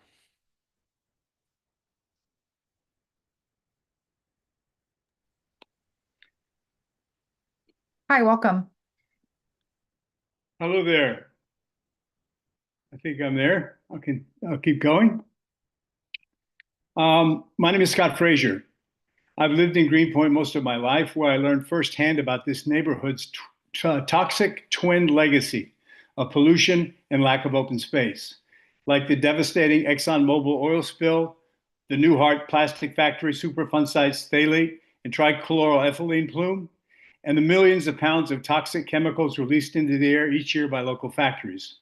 And the fact that Greenpoint Williamsburg has the least amount of per capita park space than almost any other neighborhood in New York City. Fear of those chemicals combined with the lack of green space drove me and my wife to community activism. We helped shut down a toxic Department of Sanitation incinerator. We shut down dozens of runaway waste transfer stations. We stopped the Transgas power plant dead in its tracks. We convinced Mayor de Blasio to finally complete the acquisition of Bushwick Inlet Park. And do not be mistaken, Gotham. Citizens of Greenpoint Williamsburg of all stripes and colors will stop the MTA and you and your plan to build 3 luxury towers just 50 feet from the shoreline of Bushwick Inlet Park. These proposed towers are the proverbial straw that would break our neighborhood's back. Our 2 grandchildren at PS 31, just 3 blocks from Bushwick Inlet, will be walled off forever from the park we dreamed of for decades by 3 60, 40, and 20-foot story towers of glass and steel. Just follow the money. That's what this is all about. It's not NIMBY. It's not about affordable housing. Gotham Organization is greasing the wheels, sweet-talking everybody they know about vast open spaces, amenities, but don't fall for it. God knows Janice and George deserve a museum where they can continue teaching our local school children the inspiring USS Monitor story. But these towers are not the answer for them or for our community. And that's part of the game. Developers pitting us against ourselves, calling their luxury development Monitor Point, making us believe affordable housing is the answer on the worst possible place at the worst possible time on a flood zone. Shame on you, Department of City Planning. You led us down a path of hopes and dreams in the 80s and 90s when you told us we could chart our own destiny of a beleaguered community, when we dreamed of an emerald green necklace of waterfront parks. Instead, 2 decades after our rezoning, we have soaring towers, no meaningful infrastructure, And shame on you, Gotham, for not showing up at Community Board One's Land Use Committee meeting. Concerned citizens were there to oppose your plan. They filled every table. For us, it felt as if you had something to hide. Our Parks group met with Gotham last September. They told us about their magnificent 100-foot wide green corridor from West Street to Bushnell Park, but never showed us a rendering of the three towers. I wonder why. Okay, thank you for your testimony. We'll have to move on to our next speaker in order to hear from everyone who wishes to speak today. Our next speaker is Timothy Brown, followed by Donato D'Agosto, followed by Jerson Azcona. I do not see Timothy Brown in the room. So Timothy Brown will give you a moment if you were watching on YouTube to give you a chance to enter into the Zoom. Timothy Brown, you will be our next speaker. Otherwise, we will move on to our next speaker. We'll go to Donato D'Agosto. You'll be our next speaker, and we will note that Timothy Brown has been skipped.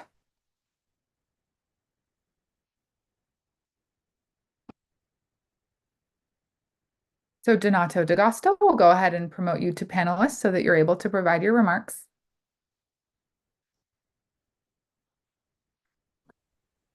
Hi. Hi, welcome. My name is Donato. I'm a Brooklyn resident and a local 79 member. I'm in support of this project because mainly it helps support jobs for the Brooklyn residents. This project is a big win for the working people like me. Union jobs mean living wages for the people who build and maintain the buildings. This is a stepping stone for Brooklyn workers to start a career and support their families. The more union jobs mean Brooklyn families can actually afford to live here. Yeah, I know there's a concern on the views, life's birds and stuff being affected, but it's a different taste when you're living on the streets without the basic necessities like a house, shelter, money in your pocket. Yeah, that's really it. I'm just in support of this project.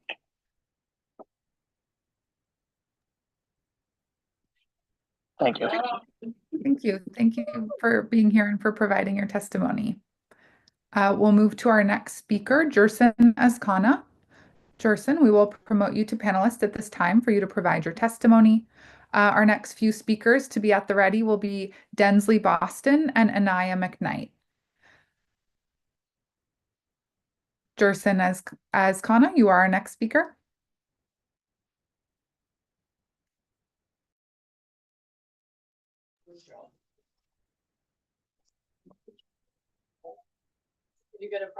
And do you hear me?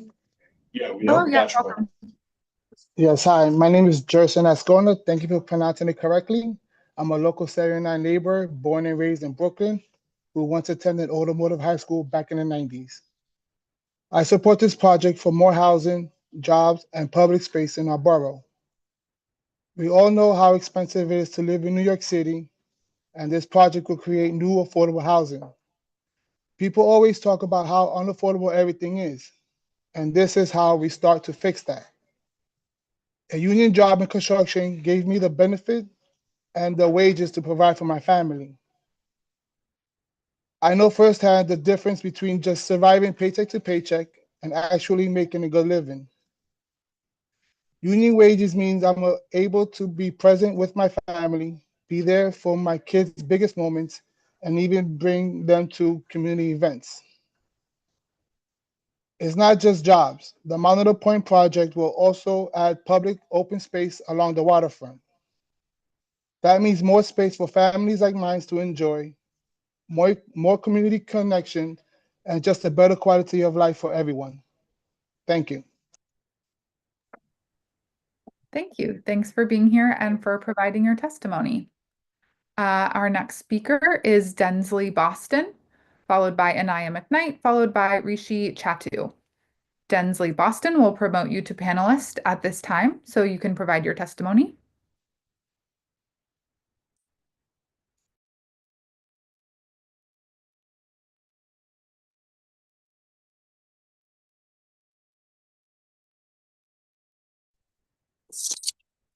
Yes, good evening. My name is Denzel Boston. Um, I'm a local 79 member. I'm also a resident of Brooklyn. We need projects in Brooklyn with new housing, employment opportunities, and good wages.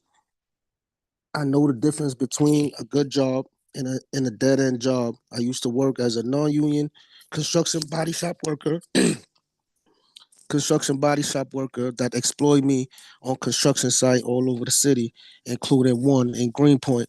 They also paid me $15 an hour with no benefits. These jobs were unsafe.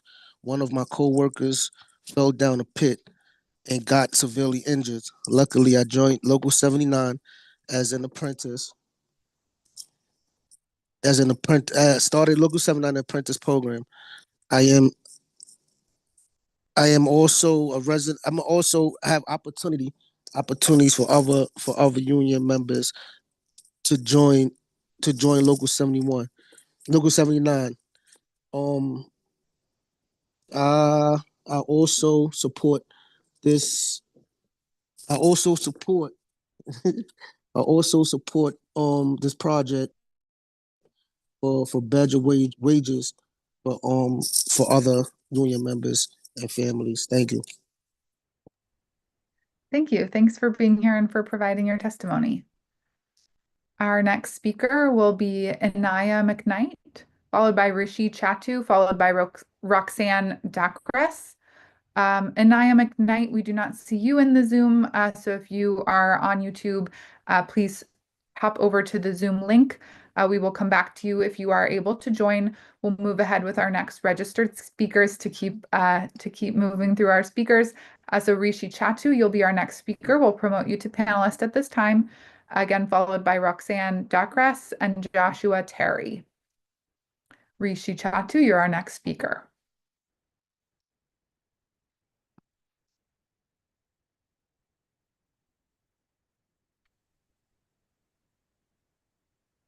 Hello, am I there? Can you hear me? Yes, welcome. Hi, my name is Rishi Chatu. Here on behalf of Local 79, a member. I'm reading a statement on behalf of a friend of mine named Steven Lazo. He's a small business owner who owns Greenpoint Auto Tech on Greenpoint Avenue. He says that him and his family are in support of the Monitor Point project. The building new housing in Greenpoint would help revitalize local businesses, help the affected areas, the affected businesses that were affected during COVID, and a lot of mom and pop shops that seen a decline in business. This would help bring a lot more customer base to their businesses, hopefully to keep them in business and keep their businesses going. He's looking forward to the project, bringing back a customer base for the community as well as himself for his business. Me personally, I was born and raised, grew up in Queens, and used to hang out in Brooklyn a lot. And I think for the longest time, that location has been such a big eyesore in Brooklyn. And it'll be nice to see it revitalized into something new and modern. It'll look really good on the waterfront. And that's it. Thank you for hearing me out. Thank you. Thanks for being here and for providing your testimony. Our next speaker, Roxanne Dakres, you'll be promoted to panelist at this time and able to provide your testimony. Our next few speakers will be Joshua Terry, Peterson Pellissier, and Abraham Moranta. Roxanne, you are our next speaker. Hello. Hello, my name is Roxanne. I live in Brooklyn on Bedford Avenue. I'm a Local 79 member. I'm here to support Monitor Point project. Brooklyn has been developing for many years, and I believe in new opportunities for local residents and that we should welcome people to come in and build their lives here. I know this area well. I was a participant of St. Nick's Alliance, a community-based organization in the district. I used to work non-union construction all around Brooklyn, including the Domino Sugar Factory on the waterfront. I've seen the difference between a dead-end job and a union career. Now I have better wages, health, and retirement benefits, which means I can stay in my community. Construction workers are a part of this community. Local 79 laborers live and work in the 5 boroughs of New York City. We build up the communities where we live. Change is a part of the life. Change is a part of life in New York. Everyone should be able to share in what makes Brooklyn special. This is why I support Monitor Point. Thank you. Thank you. Thanks for being here and for providing your testimony. Our next speaker, Joshua Terry. You'll be promoted to panelist at this time and able to share your testimony. Again, the next few speakers, Peterson Pellissier, Abraham Maranta, and Victor Lopez. Joshua Terry, you're our next speaker.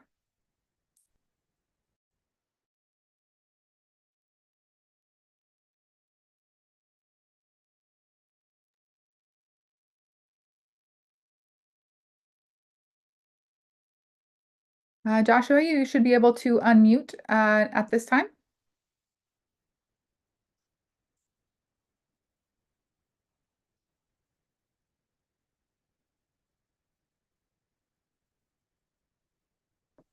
Okay, I'm good now. Got it. Good afternoon. My name is Joshua Terry. I'm a Brooklyn resident and a 79 laborer. As a Brooklyn resident, we support the Monitor project, which will create housing and union jobs in Brooklyn on the Brooklyn waterfront. Both things New Yorkers need right now. New York is really expensive to live in, and we can't deny solutions that's right in front of us. If we don't support projects with good jobs, new housing, working families won't be able to afford to call New York home anymore.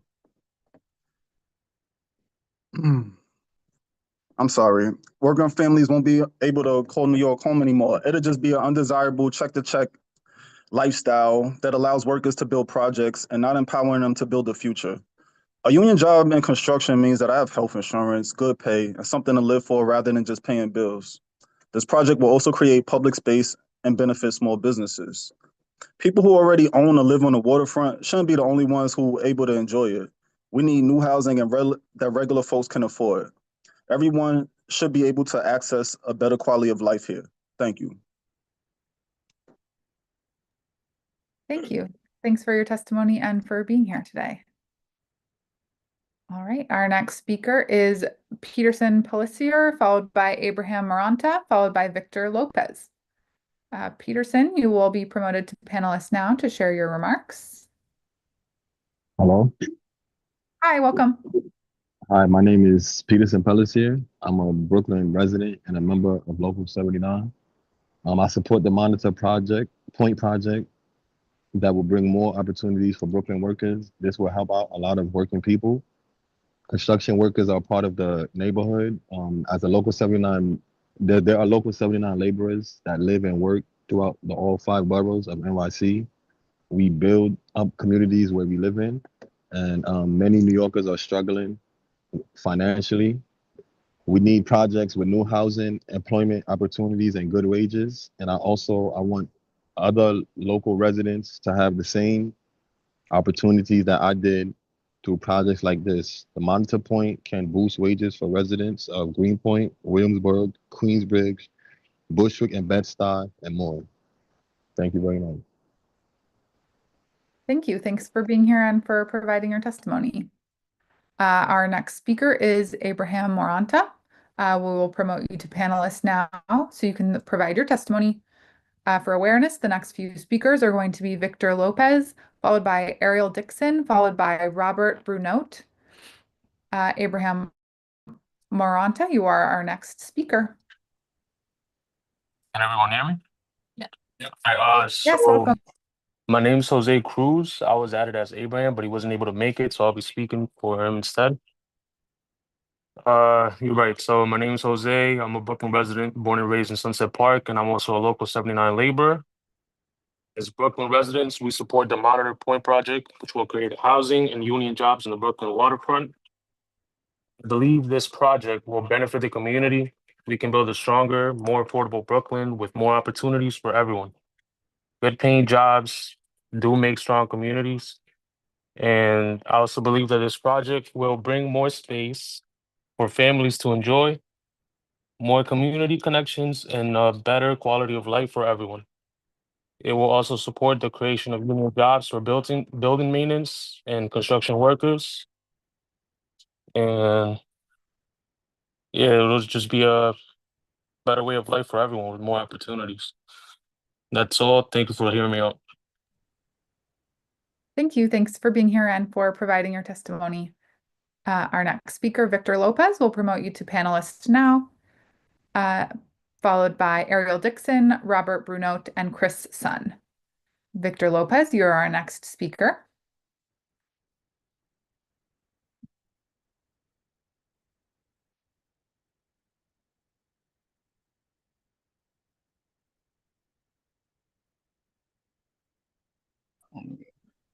Okay.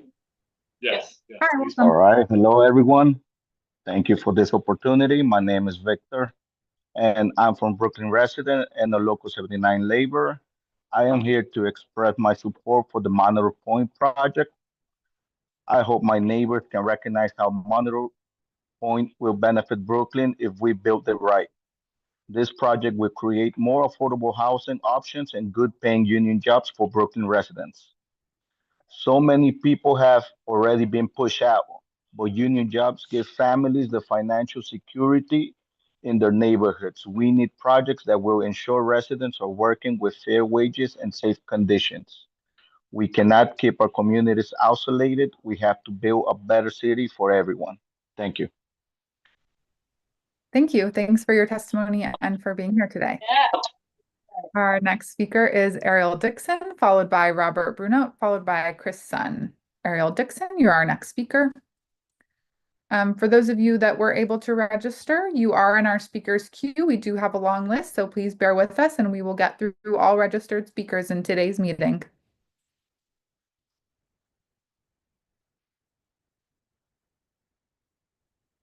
Good afternoon. Yes. Hi, welcome. Hi, my name is Ariel Dixon, and I live in Brooklyn near Bedford Avenue, and I'm a local 79 laborer. The Monitor Point project will benefit a lot of working people through new housing and job opportunities. It will give people like me more opportunities to work with good wages, build up our community, and it means more Brooklyn families can actually afford to stay here. People who already own or live on the waterfront shouldn't be the only ones who get to enjoy it. We should be welcoming people of all backgrounds to career pathways here, like ones that Monitor Point will create for building maintenance and construction workers.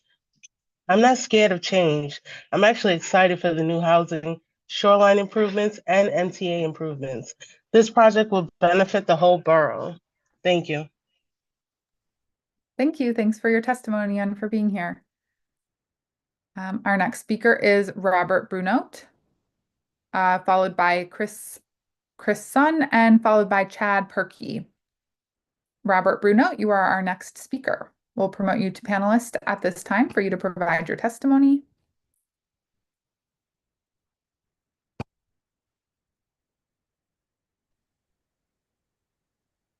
Good afternoon, everybody. Can you hear me? Yep. Yes, welcome.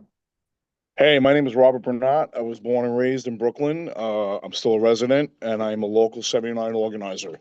I want to express local 79 support for Monitor Point.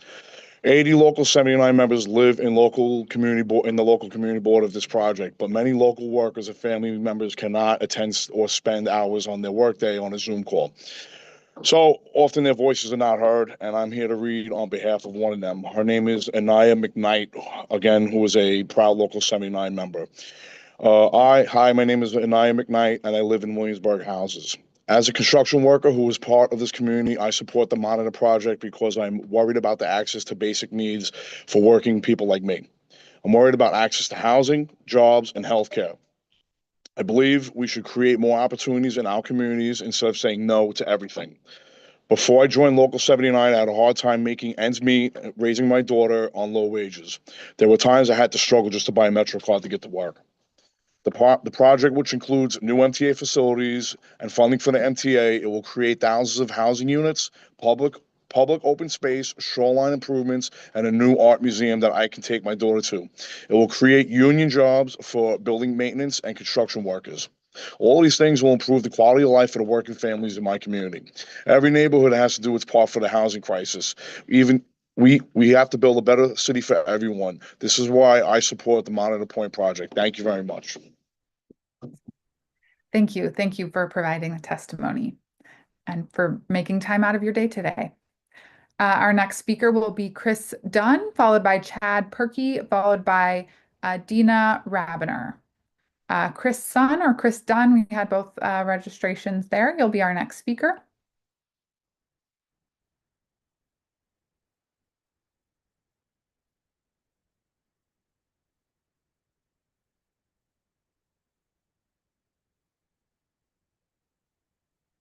Chris Dunn, are we able to promote that speaker? Great. Hello. Hi, well, Hi, Stephanie. I was a little bit worried there after that avalanche of union support that maybe the community was not going to get connected. I do have a quick question though, Stephanie. Could you tell us who from city planning is on this call? It's very hard to know with these virtual meetings, who from the city is actually involved. yes, I said that in the introduction at the beginning. I'm sorry, I missed that.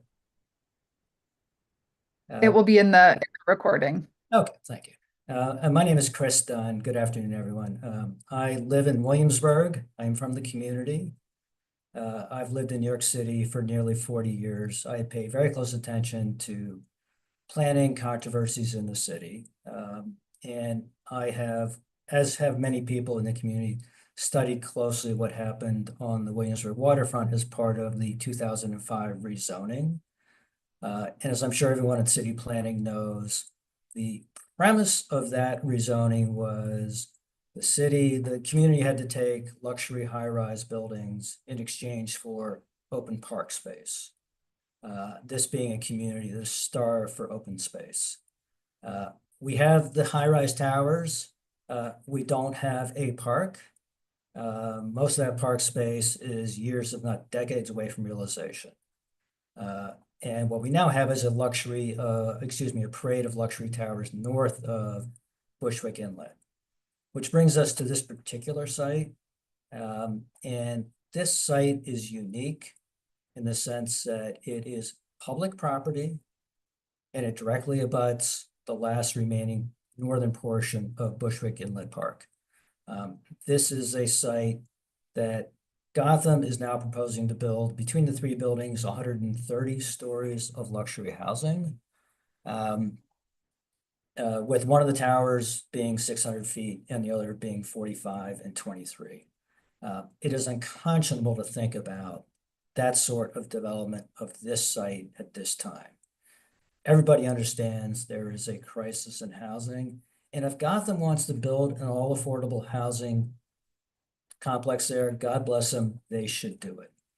But this presentation of suggesting that the way to make the park a better place, the inlet a better place, the community a better place for affordable housing is to build 130 stories of luxury housing where they will make hundreds of millions of dollars is outrageous. It is unconscionable, and it also violates many of the basic principles the city planning should be considering as part of its review of the project. Finally, I would just note in terms of Gotham's presentation, it is striking that they have brought a lot of people in, are not part of the community. Nobody from the community is speaking on behalf of this, and it is really quite surprising that Gotham has refused to appear at local community meetings. We don't know what they are hiding, but what we can all say is this is not a project the community wants. Thank you. Thank you. Thanks for your testimony and for making time out of your day to be here today. Thank you. Our next speaker is Chad Perky, to be followed by Dina Rabiner, to be followed by Frank Clark. Chad Perky, you are our next speaker. Great. Hello. My name is Chad Perky, the Interim Executive Director for the Association for Better New York, a nonprofit organization with a membership network of 250 private and public sector leaders who work to move New York City forward. ABNY is pleased to offer its strong support for the rezoning of Monitor Point, a forward-thinking, comprehensive project that reflects the kind of collaborative planning that New York City needs. Monitor Point is a model for how the public and private sectors can work together to address some of our city's most pressing challenges. At a time when New York faces a severe housing shortage, this project delivers a significant number of mixed-income homes, including up to 300 affordable apartments, in a high-opportunity neighborhood like Greenpoint. It's exactly the kind of equitable development we need to create a more livable and inclusive city. But the impact of Monitor Point extends beyond housing, of course. The project supports economic growth through both immediate and long-term job creation, generating construction jobs, and once complete, sustaining employment, and building operations, retail, and local businesses. It also helps modernize critical infrastructure by relocating the MTA's non-conforming industrial uses into a state-of-the-art facility, improving efficiency for the agency and service for all New Yorkers. Equally important, Monitor Point enhances the quality of life in Greenpoint by creating over 50,000 square feet of new waterfront open space. This investment in the public realm strengthens the neighborhood and benefits the entire city by expanding access to high-quality green space for residents and visitors alike. In short, Monitor Point is a comprehensive, multi-benefit project that delivers on housing, jobs, infrastructure, and public space. ABNY is proud to register its support for this project, and we look forward to the final scope of work in DIS and this project progressing forward. Thank you.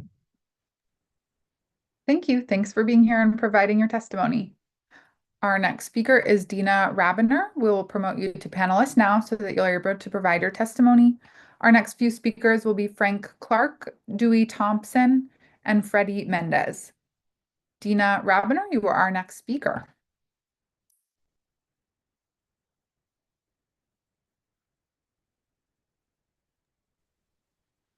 Hi, are you able to hear me? Yes, welcome. Okay, hi. My name is Dina Rabiner, and I'm here on behalf of the Brooklyn Chamber of Commerce to express our strong support for the proposed rezoning of the Monitor Point project at Greenpoint. The Brooklyn Chamber of Commerce is a borough-wide membership and economic development organization, and that we are dedicated to helping businesses through our 4 channels: promotion, support, advocacy, and convening. The Brooklyn Chamber and its affiliate organizations, the Brooklyn Alliance and Brooklyn Alliance Capital, provide direct business services, technical assistance, and support programs to help Brooklyn businesses grow. Monitor Point is more than just a development. It's a blueprint for how we can grow a community while creating real economic opportunity. It takes non-conforming MTA warehouse site along the East River and transforms it into a dynamic mixed-use hub with housing, retail, jobs, and a resilient waterfront park, which unlocks new potential for Greenpoint and North Brooklyn. And this is exactly the type of comprehensive planning that we need more of. Monitor Point will create real economic opportunity through construction jobs, permanent employment, and room for local businesses to grow. It also addresses urgent housing needs in a high-demand neighborhood like Greenpoint, including much-needed affordable units that will help keep the neighborhood inclusive and accessible. The project also strengthens our waterfront infrastructure and adds over 50,000 square feet of publicly accessible open space, enhancing livability of the area.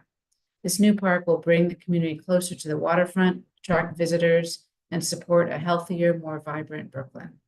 At the Brooklyn Chamber, we see Monitor Point as a blueprint for how to build a more livable, economically strong, and future-ready city. It brings jobs, housing, retail, and open space together in a way that strengthens not just Greenpoint, but the entire borough, and contributes to a stronger city overall. We urge the Commission to support this rezoning application. Monitor Point is the type of high-impact project that will help Brooklyn move forward, and we hope to see more of these across the city. Thank you for the opportunity. Thanks. Thanks for being here and for providing your testimony.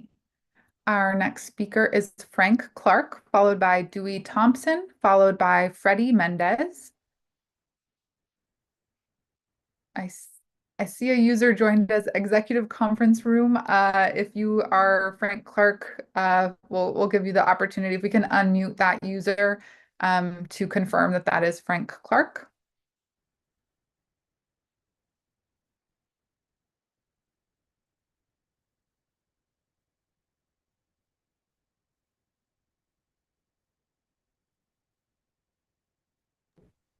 Hi there, can you hear me? Yes. Is this Frank Clark? Yes, it is. Thank you. Welcome. Good afternoon. My name is Frank Clark, Director of Government Relations at the New York Building Congress.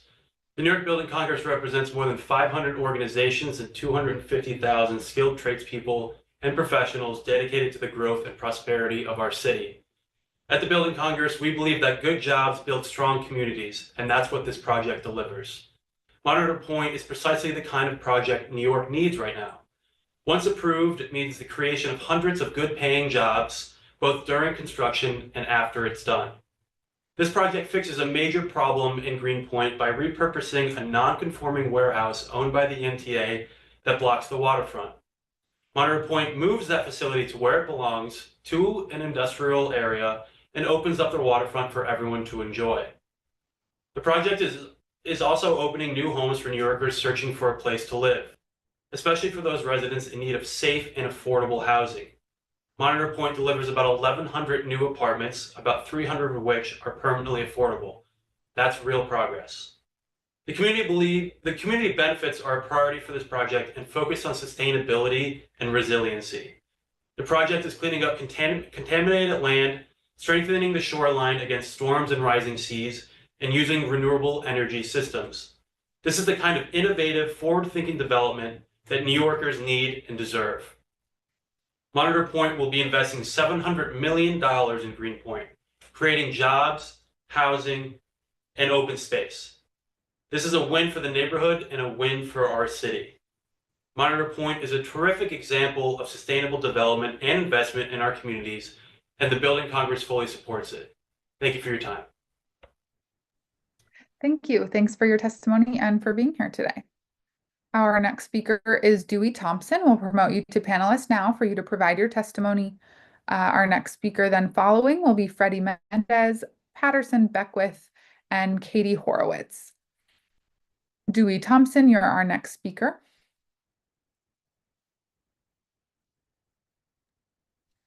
Hi. Hi, welcome. Hi. I'm wondering if my video will. Okay, so thanks for having me. I think it's important to for everybody to understand that this is a rezoning. This is an upzoning. We already have zoning that allows for construction of a building on that site. Nobody's contesting that. This is an upzoning. The zoning that we have from the 2005 waterfront agreement completely transformed the North Brooklyn neighborhood, adding tens of thousands of residents in gigantic towers that changed the nature of the neighborhood completely. In return, the city, for that incredible impact on the neighborhood, the city promised a few things: housing, job retention, and park space. And what the city is now doing is asking, or what the developers are now doing, what the MTA is now doing, is saying that we're going to use this last bit of publicly owned land and change the zoning again to deliver on the promises that were undelivered on the initial rezoning. In other words, Gotham is using the Box Street ERU unit as a chunk of the open space that we are apparently getting from the development on Quay Street. And they are also using the affordable housing as if it's addressing the affordable housing crunch, which should have been delivered in the first rezoning and could be delivered in the current zoning without having to upzone this property, and thus making the community pay again for the delivery of those initial promises. So we are being asked to take this public property and, instead of addressing the affordable housing crunch, which everybody has, many people have talked about, by making it fully affordable, we're going to add a bunch of luxury towers with the minimum affordable elements of that to somehow solve that problem. And the open space, we're not adding open space, we're diminishing open space and using the open space that was promised to us more than 20 years ago in this development, forcing the community to upzone and add even more towers to an already obviously overwhelmed neighborhood in order to solve a problem that the city should have been solving themselves earlier. I was initially, these were not my remarks, but when I signed up, my approach to this is that as a kayaker, I've been able to see the inlet in ways that almost nobody else has because it's been fenced off for more than 50 years. And it's an extraordinary ecology that these 650-foot and 450-foot towers will destroy. Thank you.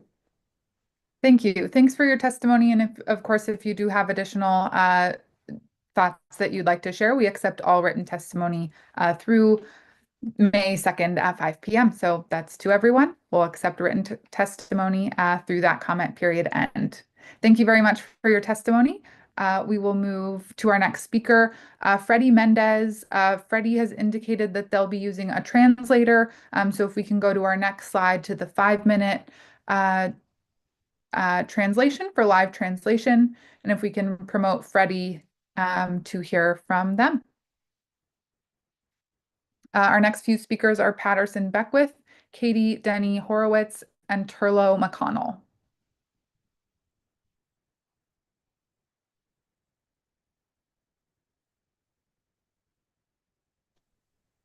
And the other one. Yeah. Welcome. Okay. Hola, me llamo Freddy Méndez, vivo en Brooklyn, cerca de Newtown Creek, y soy miembro de la local 79. Estoy aquí para apoyar el proyecto Mointer Point. Este proyecto va a garantizar salarios justos, seguro médico para los obreros de construcción, también significa sitios más seguros en nuestra comunidad. Tenemos una oportunidad con la local 79, fue muy importante para mí. Es más seguro, tengo beneficios médicos y la pensión y todos los funcionamientos que es para el trabajo. Por esta razón es muy importante apoyar el proyecto de construcción en las cuales los trabajadores inmigrantes podemos acceder a carreras seguras y dignas. Gracias. Okay. My name is Freddie. I live in Brooklyn near Newtown Creek, and I am a member of Local 79. I am here to support the Monitor Point project. This project will ensure just wages and health insurance for construction laborers. It also means safer work sites in our community. Getting an opportunity with Local 79 was very important for me. I can work safely, I have health benefits, and a pension. Everything that is essential for a good job. For these reasons, it is very important to support construction projects where immigrant workers can access safe and dignified careers. Thank you. Thank you. Thank you very much for providing your testimony today. Thank you, Freddie. Our next speaker is Patterson Beckwith. We'll promote you to panelist now, followed by Katie Denny Horowitz, followed by Turlo McConnell. Do we have Patterson Beckwith in the room?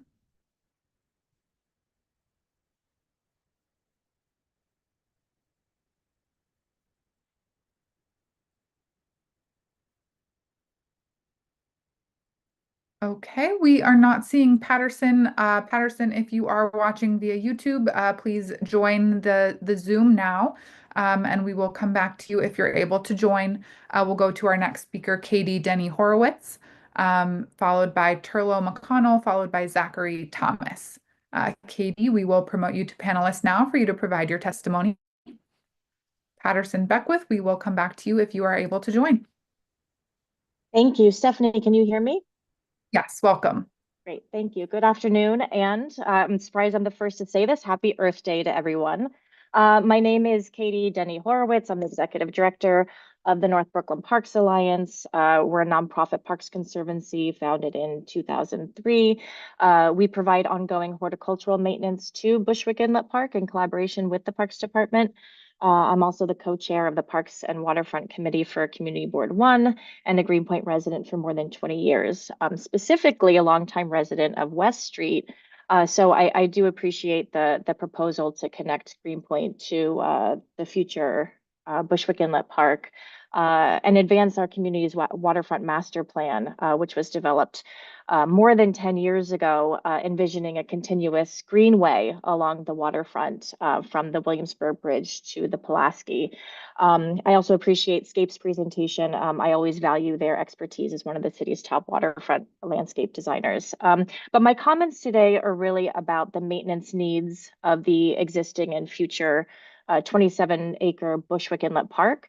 When I hear Gotham, the applicant, talk about a significant influx of residents, I hear a significant increase in park usage. And the impacts of the waterfront transformation over the last 20 years, especially as it relates to density, are deeply felt by those of us who live and work here. That includes the burden of maintaining our parks and open spaces. So I appreciate the annual contribution the applicant discussed toward the care of the Bushwick Inlet Park. But I want to stress that it will likely be insufficient to meet the long-term costs of maintaining such a heavily used public space. I urge the applicant to account for the new maintenance demands that this project in particular will generate, whether it's horticulture, sanitation, infrastructure, public safety. It's already been discussed that the legacy of the 2005 rezoning has transformed our waterfront, but it also included gaps in funding mechanisms to care for our public spaces, and that's a legacy that we all continue to manage on the ground. So I encourage the applicant to take responsibility for the daily needs that this project will create and to be a true partner to our community in sustaining the quality and accessibility of our shared public realm. And with that, I thank you. Thank you. Thanks for being here and for your testimony. Our next speaker is Turlo McConnell, followed by Zachary Thomas, followed by Alex Mazza. We are not seeing those next two speakers, Turlo McConnell or Zachary Thomas. If either of you are in the Zoom, please indicate so, or if you are watching on YouTube, please go ahead and hop over to the Zoom at this time. We will note that we are skipping you. And we'll move to our next speaker, Alex Mazza. Alex Mazza, you'll be our next speaker. Alex will be followed by Laura Hoffman, followed by David Turner, followed by Colleen Montalvo. Can I go ahead? Yes, welcome. Hi, my name's Alex, as mentioned, and I live in Crown Heights, Brooklyn. I want to speak in strong support of the Mount Otter Point project. I believe we are in a housing crisis in the city. Too many people are chasing too few homes, and this project will build more housing, and we need more housing everywhere desperately. It also creates over 50,000 square feet of new public open space for Greenpoint, for families, kids, and neighbors to enjoy. And I believe that's a big win for the community. Some have said that this project should be 100% affordable housing. I just want to remind the community that the city has limited pot of funding for deeply affordable housing, and using it here means taking it away from neighborhoods that need it more. The way we can actually get more affordable housing built is through tools like mandatory inclusionary housing, or MIH.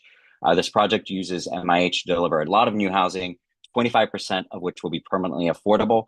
And just, again, the more units we build, including taller buildings, the more affordable homes we can include. That's how it works. And so I just want to be clear, building more market rate housing also helps. It eases pressure on the rest of the neighborhood and helps combat our city's decade-low vacancy rate. And so I just want to urge, again, the importance of more housing in Brooklyn and more housing across the city, because I just want to be able to afford to live here in the city. And I think that's an incredible, a key part of making the city affordable. Thank you. Thank you. Thanks for being here and for providing your testimony. Our next speaker is Laura Hoffman. Laura Hoffman will promote you to panelist now. Our next two speakers, David Turner and Colleen Montalvo. You are next on deck, but we do not see you in the room. If you are watching the YouTube, please hop over to the Zoom at this time. So that's David Turner and Colleen Montalvo. Laura Hoffman, we are ready for your testimony.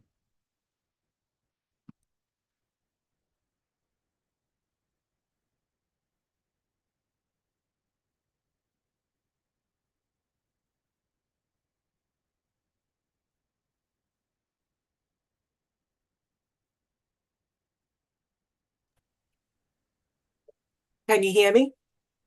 Yes, welcome. Hi. Clearly, this process is deliberately leaving out community residents. It was difficult to get the information for the webinar, and the time prevents community members from attending and supports attendance of people representing union interest. And you have not shown up to talk with community members.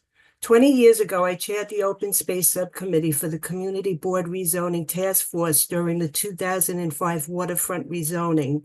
During that time, I attended many meetings with agency officials, organizations, stakeholders, including meetings to stop the TGE power plant and CEQR training.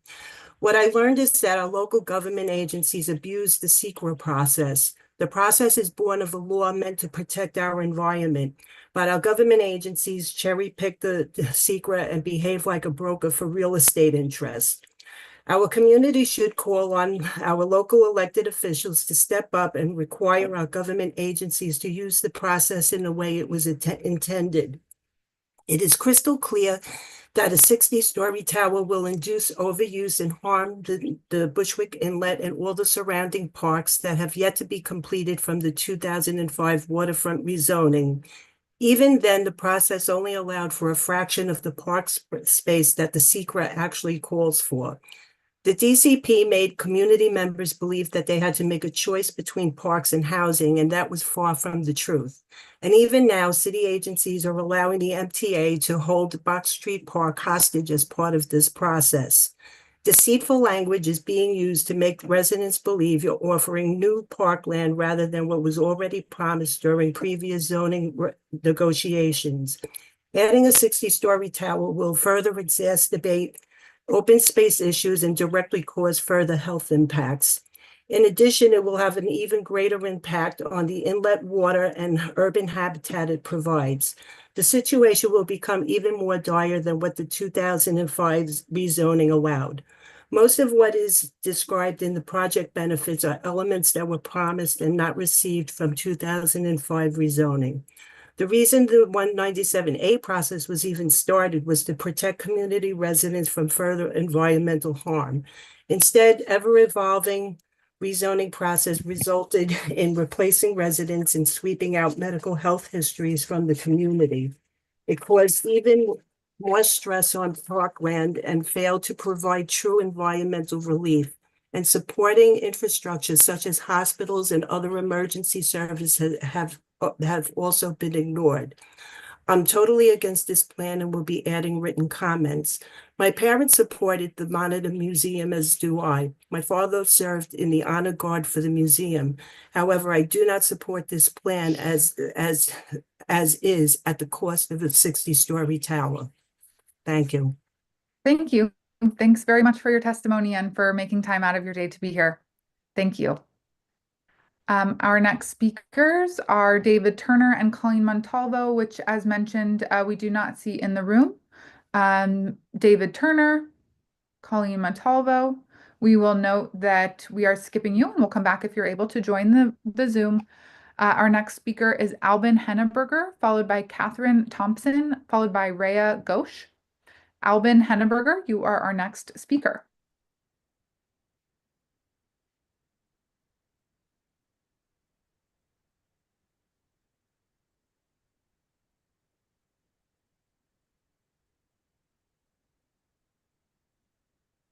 Hi, can you hear me? Yes, welcome. How's it going? My name is Alvin, and I'm speaking today in strong support of the Monitor Point rezoning. I've been a renter in New York for 7 years, and it's only gotten harder to find a place to live. Every time I search, I show up to crowded open houses with dozens of other people competing for the same apartment.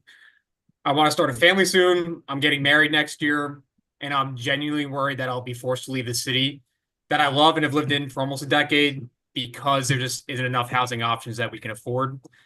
Monitor Point is exactly the kind of smart, forward-looking investment we need. It brings new homes, including permanently affordable ones, into a neighborhood where housing demand has skyrocketed.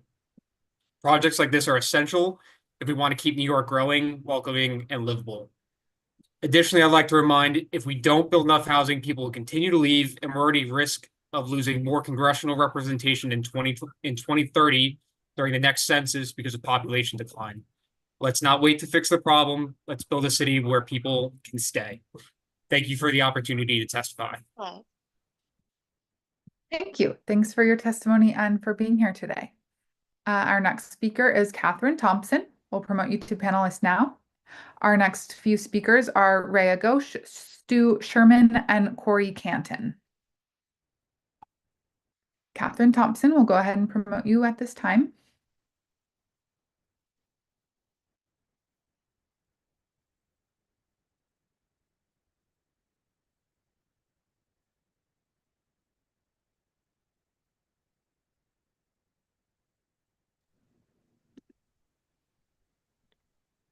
Sorry. Hello, everybody. Um, my name is Catherine Thompson. Happy Earth Day. And I'm the president of the Friends of Bushwick Inlet Park, a community-based advocacy organization dedicated to the development, stewardship, and programming of Bushwick Inlet Park.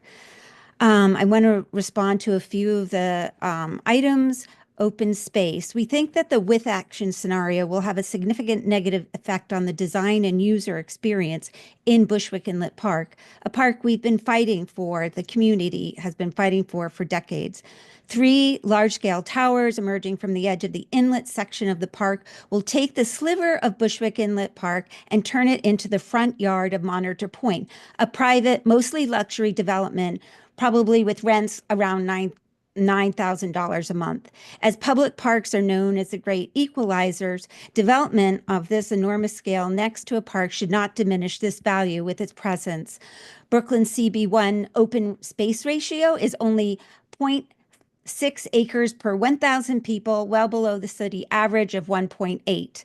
With the action plan, will worsen the open space problem in the district with large quantity of residents it plans to add versus the minuscule half acre of new open space the project plans to create. New towers proposed with action plan greatly exceed existing high density towers on the waterfront. Oppressiveness is the adjective that comes to mind with this plan. Friends of Bushwick Inlet Port supports the principle of public land for public good and questions the assertion that reaping the highest financial return always provides the highest and best use of public land. The MTA is looking at $38 million in revenue over the course of their lease.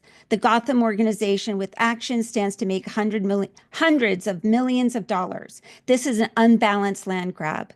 With this principle in mind, in the case of the MTA plan at 40 Quay Street site, we question the proposal of 1,250,000 square foot with action plan of Gotham organization.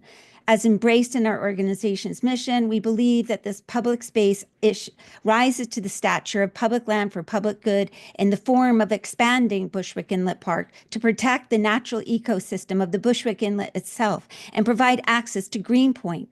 Importantly, this would ensure that this precious space may be shared by all New Yorkers, not just the very wealthy. City planners, please examine alternatives. The Greenpoint waterfront is beyond capacity to absorb additional unplanned, large-scale, mostly luxury housing development. The highest and best use of public land is for the public good and not for profit. The potential devastating effects of the proposed with action plan on the local urban design, visual resources, and neighborhood character, and especially on Bushwick Inlet Park. Accelerating storm risk from climate change and the 40 Quay site directly facing harm's way lend itself to potential for devastating consequences. Thank you. Thank you so much for your testimony. We'll have to end there to hear from all speakers, but we do encourage you to submit your written testimony if you had more that you wanted to add. Thank you. Our next speaker, we'll actually go back to someone that we had called previously who is not in the room, who has joined at this time. So Zachary Thomas, who is a previously registered speaker. Zachary Thomas, we'll hear from you next. So we will promote you to panelist at this time. And then we will go back to our normal order. Hi, can you hear me? Yes. Well. Hi, my name is Zachary. I live in Williamsburg, and I am on Community Board 3. I'm on the Parks Committee, and so I'm definitely involved here in New York City. I strongly support this development. It is true that parks are very important. I run a lot on the water in Greenpoint and Williamsburg, and so I wrote a whole blog post about getting the sidewalk widened along Bushwick Inlet Park. So I'm glad that's happening. The park is super important. It does take a lot to maintain these parks, and I know this development will help contribute money to the MTA. And also the rents and prices in Greenpoint are artificially high because it is a historic district. And so other parts of Greenpoint were not allowed to build as much as on the waterfront. And so I definitely encourage this and endorse this.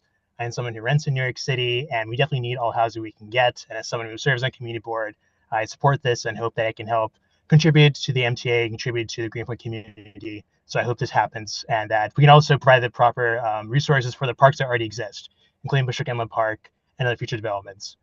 So yeah, as a runner, as a resident, I support this. So that is my feedback here. Thank you. Thanks for being here and providing your testimony. I'm glad we were able to troubleshoot any challenges there. All right, our next speaker is Rhea Ghosh, followed by Stu Sherman, followed by Corey Canton. Rhea Ghosh will be our next speaker.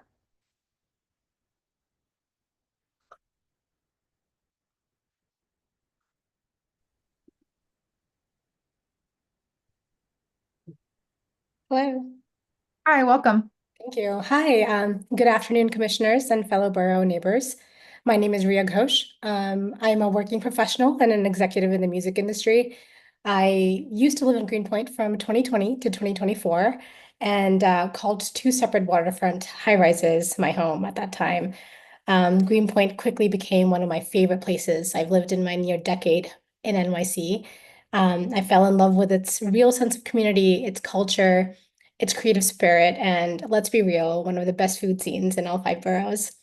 On the weekends, you could find me in neighborhoods, gems like the Glasserie, Nora, Sama Street, which also unfortunately recently closed due to rent affordability.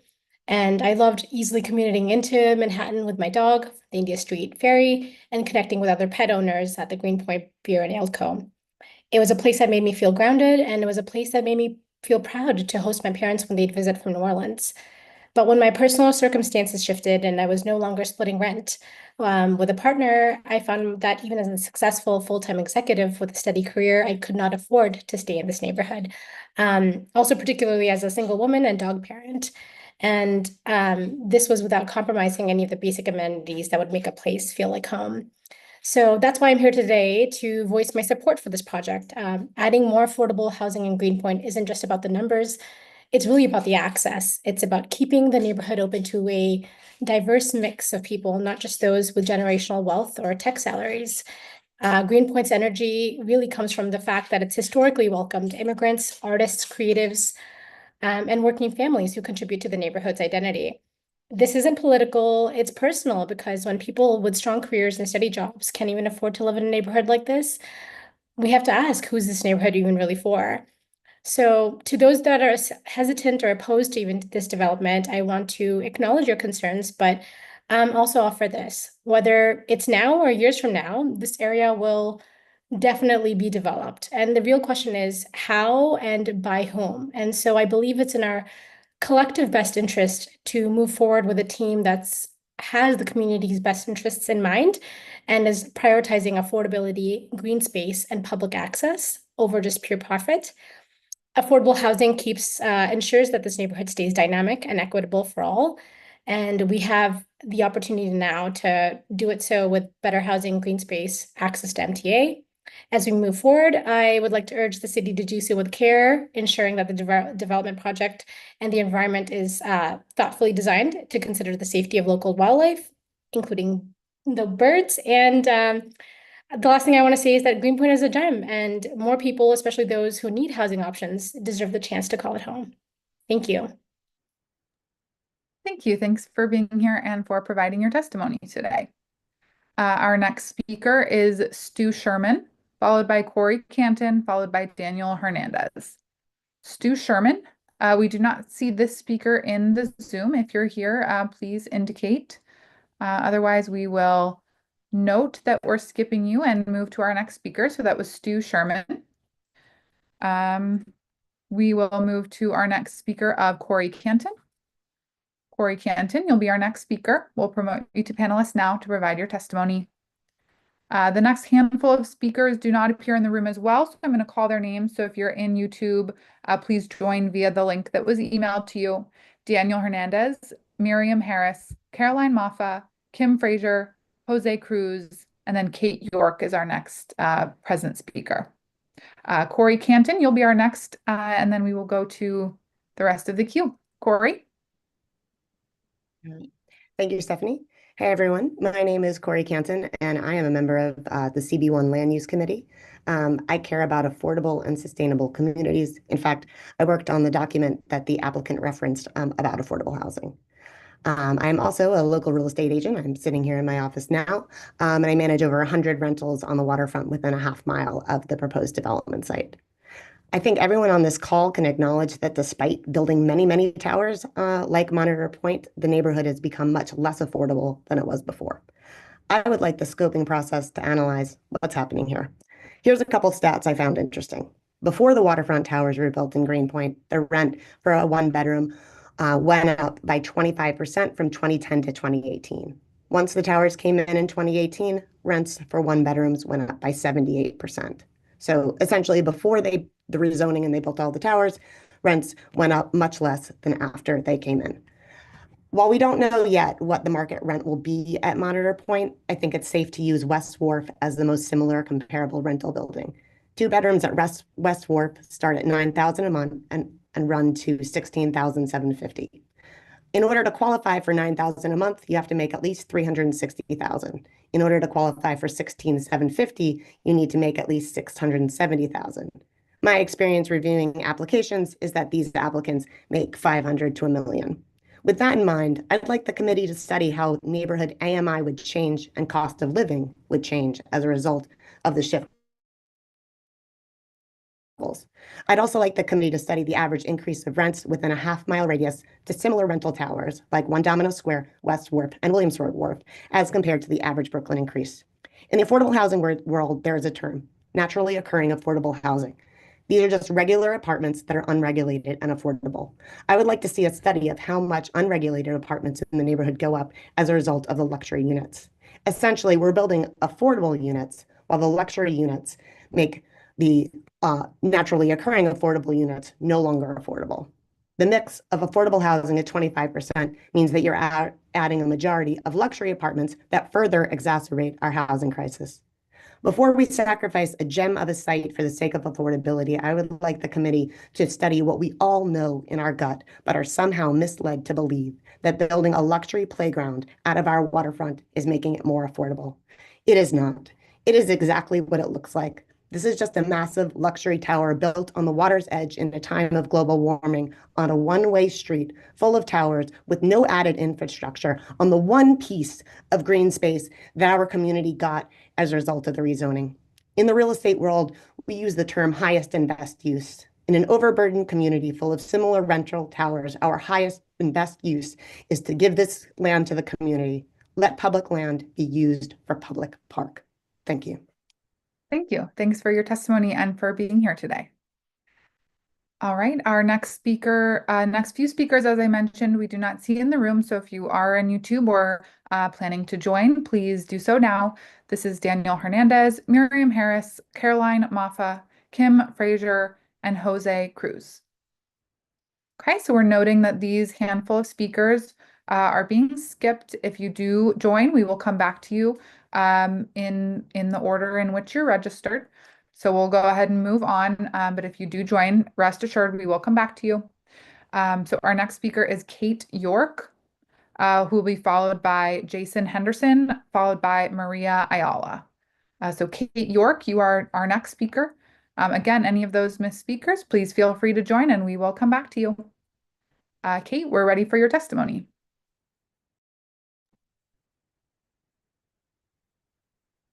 Hi, and thank you for the opportunity.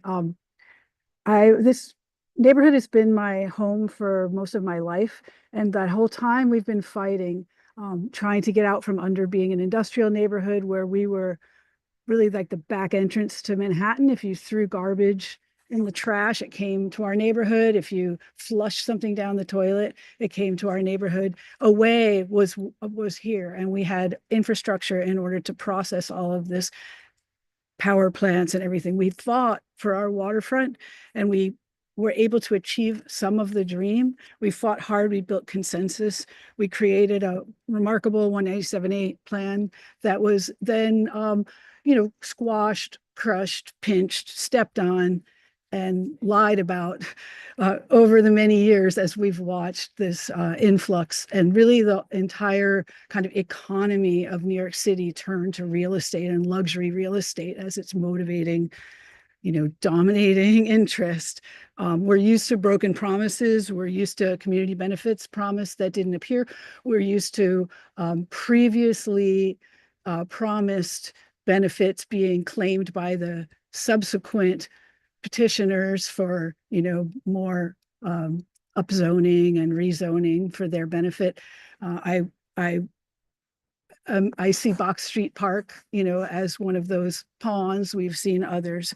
We're used to these broken promises, and we're sick of luxury developments being the only vehicle of developing affordability. This is just a bankrupt theory. We have to stop building towers on flood zones. We have to pretend, we have to stop pretending that landscaping is going to mitigate storm surge. These are mitigations that can't be made. We can't mitigate our way out of the problems that we have. And to hear people who are part of unions and family members, talk about affordable housing, we cannot develop our way out of our affordable housing crisis by building on one of the most precious and vulnerable spots on our waterfront. I oppose this project completely. I think the premise of it is bankrupt. I'm tired of seeing pretty pictures that don't even show the building, that they show light flooding in as if it's all, just a beautiful open meadow. We've seen it before, and I'm sorry that this is what's happening to public land in our beautiful waterfront space. So thank you for your time. Thank you. Thank you for your comments and your testimony and for being here today. All right, our next speaker is Jason Henderson, followed by Maria Ayala, followed by Sarah Roberts. Jason Henderson does not appear to be in the room. I'm trying to check with our folks in the background. All right, not seeing Jason Henderson or Maria Ayala. If either of you are viewing on YouTube, feel free to join the Zoom now. We will go to our next speaker of Sarah Roberts. Sarah, will promote you to panelist now for you to provide your testimony. Sarah Roberts will be followed in the queue by Joe Leone, followed by Jane Poole, followed by Parker Pence. All of these folks are in the room, so we'll continue on with this queue. Sarah Roberts, you're our speaker. Hi, my name is Sarah Roberts. I'm a volunteer with the Wild Bird Fund, New York City's only wildlife rehabilitation center, where I'm an educator and a New York State DEC wildlife rehabilitator. I'm a community organizer with Save the Inlet, and I live with my partner's family a third of a mile away from 40 Quay Street. Today, I saw my first brown thrasher in my backyard. The only thrasher east of the Rockies is a breeding visitor to New York City for breeding. Last night, according to Birdcast, an estimated 64,000 birds crossed Kings County, with peak migration traffic headed northeast at 41 miles per hour. Last night's lowest altitude recorded was just 1,200 feet, or a little more than half of the proposed Gotham Tower with bulkhead. New York City is in the Atlantic Flyway and Avian Superhighway. As a volunteer at Wild Bird Fund, many of our patients are victims of collisions. We saw a 14% increase in our patient intake from 23 to 2024, with over 11,000 birds. Our busiest day was 110 birds. Every time that doorbell rings, it's another bird that is either needing to be euthanized or that may not have a chance at survival. While bird safe glass does increase some likelihood, speed also plays a critical factor. As Steve Chesler mentioned, Bushwick Inlet is a tidal estuary, and it has long been recorded as needing protection. From 1995 to 2001, area naturalist Emily Bradshaw studied our waterfront, specifically the inlet's migratory birds. In 2002, she stood in front of CB1 to relay concern about development then, harming birds' habitats. Estimating in 1999, Greenpoint had already lost 60% of the bird population. Early habitat loss as being the major cause. Since 2016, Cornell's eBird has recorded over 140 species in the inlet alone. The 25 state of birds indicates nearly 100 million birds over America, that over 100 million Americans, over a third of adults, engage in birding, more than any outdoor activity. Burning bridges, regions, and demographics boost the American economy by over $100 billion annually and derives about $38 billion in tax revenue. This demonstrates the value of bird conservation, which benefits millions nationwide.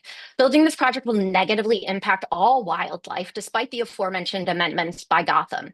While the degraded quality of the shoreline has been described at length, wildlife does not see boundaries or parcels. Last Saturday, I observed a killdeer, a species that is near threatened in the inlet. I oppose this project as I can't help but think of the avian species who depend on this space as much as our residents. City planning, this land must be protected for the good of the public. Thank you for your time. Thank you. Thanks for your time and for being here to provide your testimony. Our next speaker is Joe Leone, who we see in the room. You'll be promoted to panelist and able to unmute yourself, followed by Parker Pence, followed by Jane Poole, followed by Parker Pence. So Joe Leone, you are next. Hello, yeah, it's Leone, like the Godfather. Thank you. A lot of mafia activity going on here today, it seems like. Yeah, I'd like to just talk about the euphemism we're using in the room today. This isn't city planning. This is city control. This is city coercion. Affordable housing crisis. It's intentional displacement. This is gentrification. We've been seeing it for decades happening in the city, and yet we continue to think that luxurious high-rise apartments are the solution. I mean, look no further than Williamsburg. There's been nothing but development there, and for the past 30, 40 years, it's been kicking out its residents, and so that it's reserved for the ultra wealthy and rich. I mean, Domino Park is whiter than a Michael Bublé Christmas concert. How is this? These solutions continue to be the answers for retaining the character and the residents who have been fighting for decades to clean up their own backyard. So I'd like to use the next minute and a half as a moment of silence, just for the souls that seem to have been sold by the people who are meant to represent us and our communities. Just to take the time to reflect on these decisions that you guys are making that are very much having a negative impact on our people, on our city, and on our planet.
Thank you. Thanks very much for your testimony and for being here today. Our next speaker will be Jane Poole, followed by Parker Pence, followed by Alex Gilbert. We see these next few speakers in the room, so be at the ready. Jane Poole, you are our next speaker.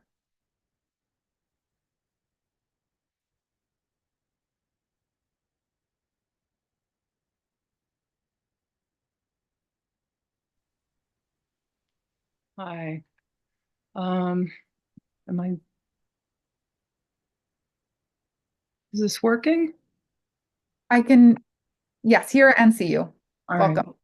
Yeah, this has been a pretty sad experience with Gotham so far. I've gone twice to events where we thought we'd be able to see you. And in a time when, our country, where a lot of us are concerned about democracy, this has not felt like a democratic process. And then loading it, there are so many people that showed up to speak for this in favor of this because of this affordable housing crisis, which I believe in fully. I want to urge those people to come to the community board, and as members, you don't have to be a full board member. Join the Housing and Public Housing Committee. I met most of the people that are opposed to this project fighting the Transgas power plant, which we fought for 8.5 years, which would have been one of the biggest power plants on the waterfront here, where Bushwick Inlet Park is, which we're still fighting for. So I've been here for 26 years. And, this is not, as Joe said, this is not planning. This is all reacting. And it's the Wild West for developers. It's a developer's neighborhood. But for those of you who want to live here, there are a lot of good things, but you should also know, I guess some of you may or may not know about the toxic legacy we have here. 3 Superfund sites that are so big that it takes federal cleanup. And we have a lot of health issues. And Laura Hoffman's an expert on that, but we need a comprehensive health study. We have a lot of autoimmune diseases and cancer and respiratory, and all the rampant building isn't helping. All the extra traffic isn't helping. And oh gosh, so much has been said that I wanted to say, but also for those of you who are insisting that we need this particular thing, this particular space, this project, our neighborhood has been #1 of housing built in all of New York City for 13 years, I believe. More housing built here than anywhere. Look at the charts. Do a little research. And we have infrastructure problems. We have flooding. Small businesses and buildings and houses are flooding all over here, and they're talking about building in a flood zone with no care about infrastructure. This is just a really this is an unsettling experience. We've had dealt with a lot of developers here, but this is a really unsettling and undemocratic feeling process. So Stephanie Shalou, report back, tell them. 1 second, I've just been looking at the numbers. So. Thank you. Thanks for being here and for providing your testimony. As laid out in the beginning of the meeting, there are many other opportunities for public participation and comment throughout the process. And we do encourage folks to get involved and provide their thoughts through this and other processes. At this time, I am going to turn it over to my colleague, Evren Olker-Kajar, Deputy Director, who will call the next few speakers. Evren, we'll turn it over to you at this time. Our next speaker will be Parker Pence. So Parker Pence, you will take over, and I will see you in just a moment. Thank you, Stephanie. Good afternoon, everyone. We are in part 3 of our scoping meeting, and we'll continue calling the next speakers. As Stephanie said, Parker Pence will be our next speaker. Parker will promote you to the panelist, and if you're able to unmute and provide your testimony. Thank you. Amazing, thank you. Hi, everyone. My name is Parker Pence, and I'm testifying in support of the Monterey Point rezoning. I've been a renter in Brooklyn Community Board 1 since I first moved to New York as a student 5 years ago, and I got a COVID deal on an affordable apartment that offered an easy commute into the city for school. I now work as actually a housing policy analyst for HCR, the state's affordable housing agency, and I live in a 421A rent-restricted apartment in the neighborhood with my girlfriend, who works as a waiter at the local restaurant Bonnie's that some of you may be familiar with. Without building more homes like those proposed at Monitor Point, people like my girlfriend wouldn't be able to walk to work 4 nights a week to serve the neighborhood. And people like me, ironically enough, would be forced to choose between continuing to live in the neighborhood that we call home and continuing to work to try and solve the state's housing crisis.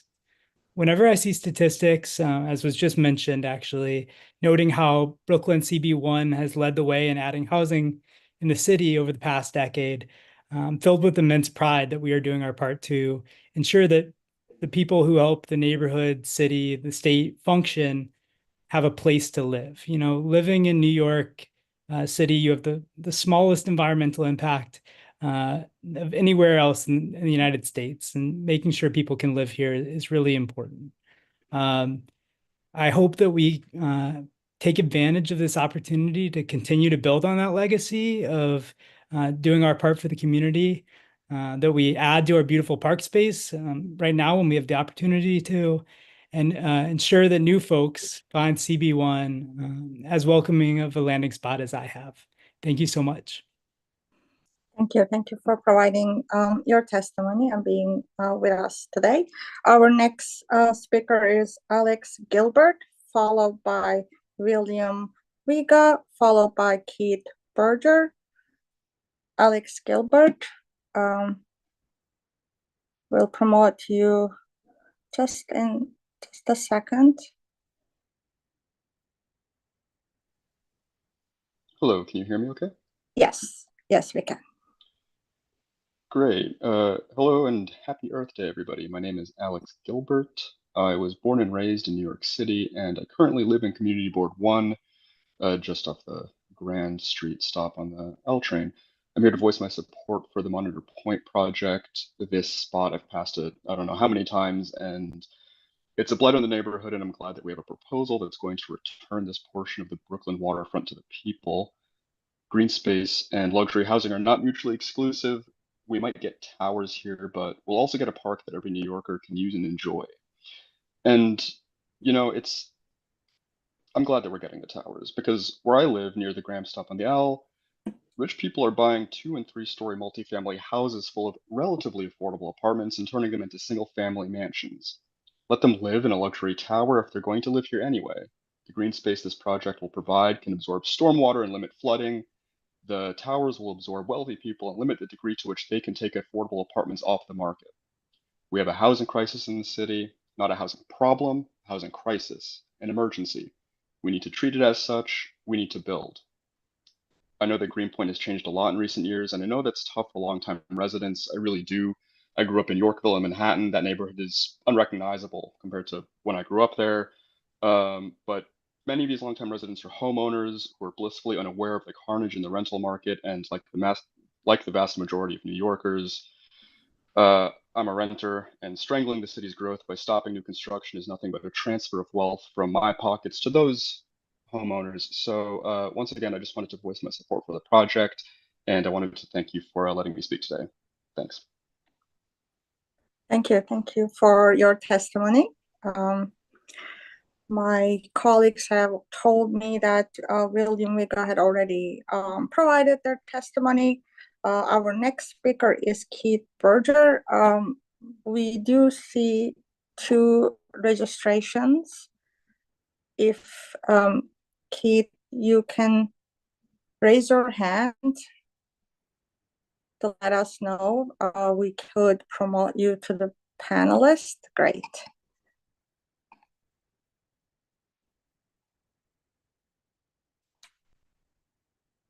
Thank you. Welcome.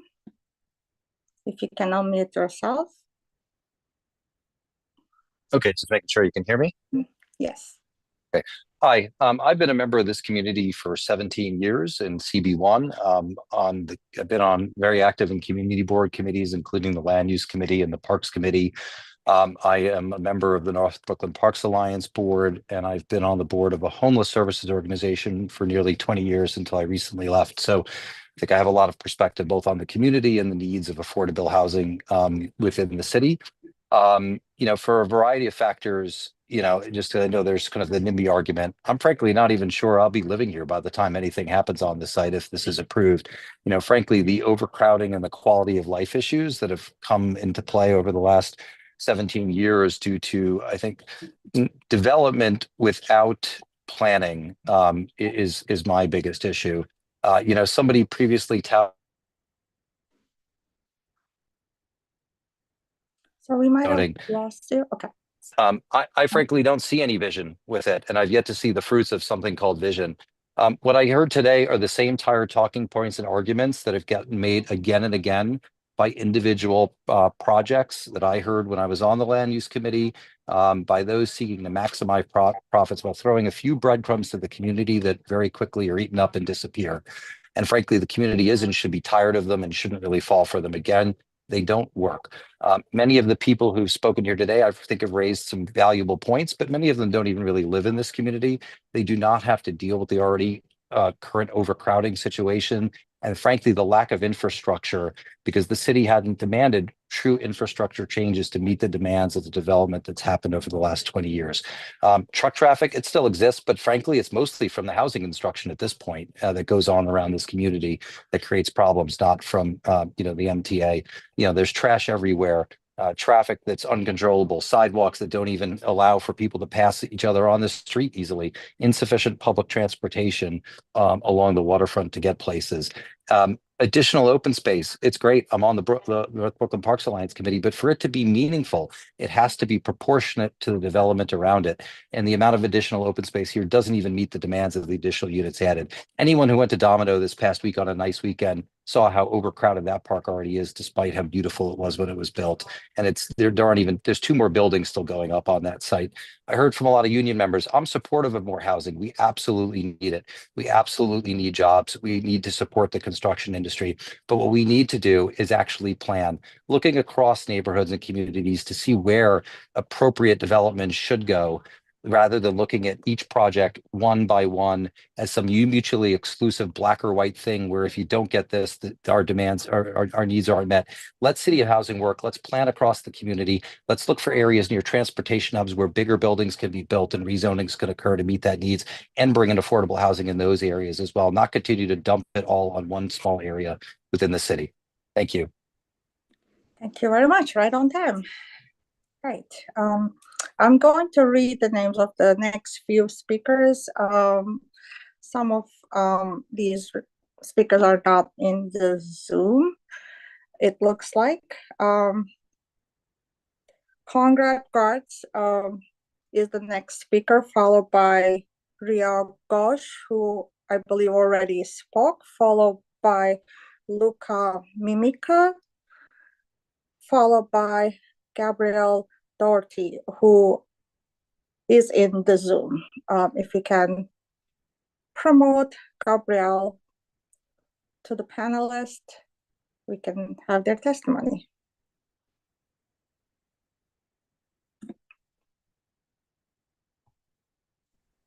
Hello. Hello, welcome. Thanks. Right, so my name is Gabriel Doherty. I'm from Williamsburg, and I'm leaving a comment in support of this project. I live in market rate housing in Williamsburg with a roommate, and I just wanted to emphasize a point you heard earlier in the call and that I raised at the community board meeting that I attended, which is that the housing market in New York City is citywide.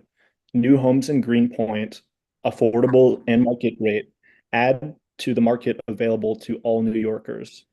And people like myself in market rate housing, we have to move every 1 to 2 years due to high rents across all income scales, that are still underneath the stratosphere.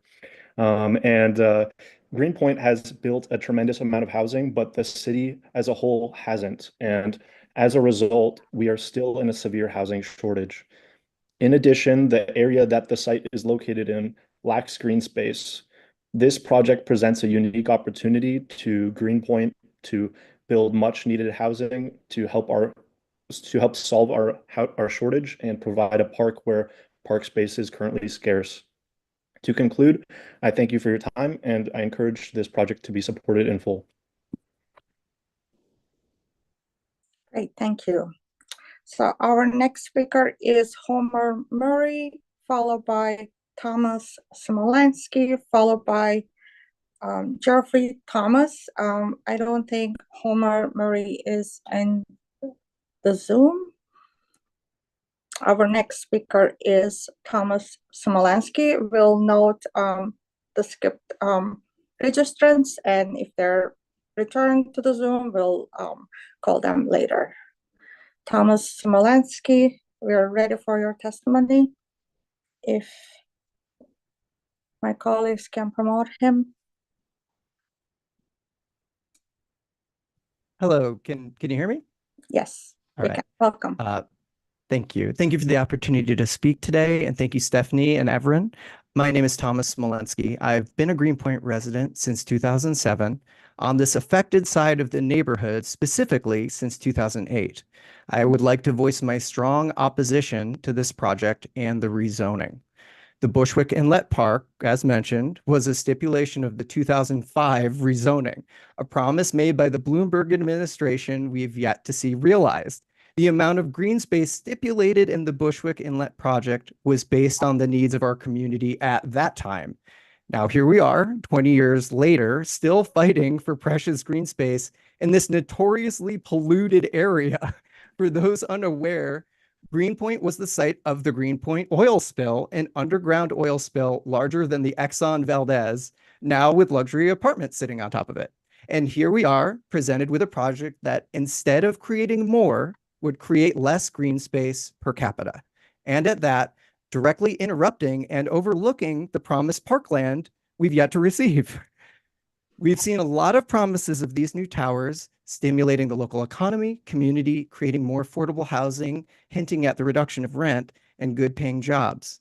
Those all sound like good things, but I ask, affordable for whom? I know I'm lucky to have a good relationship with my landlord, who herself has lost her garage she maintained for over 20 years due to the new development next door. The effects of these luxury developments in reality, as felt by the community, has been the focus on luxury, promoting the idea of skyrocketing rents to landlords, pushing out long-term tenants and beloved community businesses such as Crest Hardware, which we lost this past year, who'd successfully served the community for over 60 years. What we see instead are new businesses and new developments that are inaccessible to long-term and lower-income residents. How do we expect successful mom and pop small businesses to run long-term with these interruptions? The issues discussed related to rents are not an act of nature and are a separate issue that will not be resolved by this development. As was mentioned, only exacerbate it. I encourage you to engage with your community and local representatives on those topics. In my time in the community, I've only seen rents reduced by a global pandemic, a threat that we still face. When I'm sure all you longtime Brooklyn residents here today who did not have the luxury or means to flee the city during will remember how important finding open green space was, not only as a respite, but as a public health issue. A green space that could easily house the Monitor Museum. I'm also a union member in Animation Local 839, and I empathize with you and your coworkers here today. I'd like to encourage you to consider the unionized park workers who would not be employed with secure city jobs and pensions were this project to move forward. Thank you Please so ask much. yourselves. Time is up. Okay, thank you. Thank you very Thank you much. so much. Please feel free to, submit your written testimony.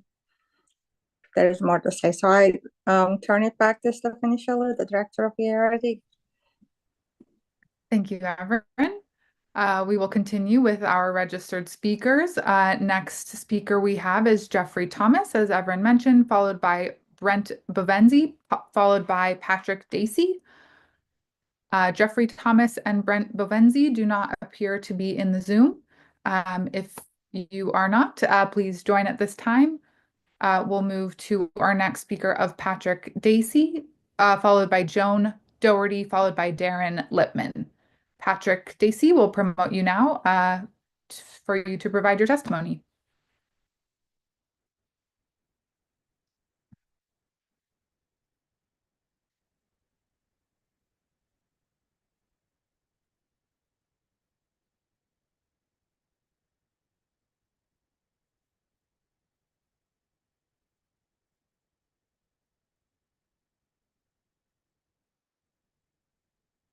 Are we able to promote Patrick to panelist?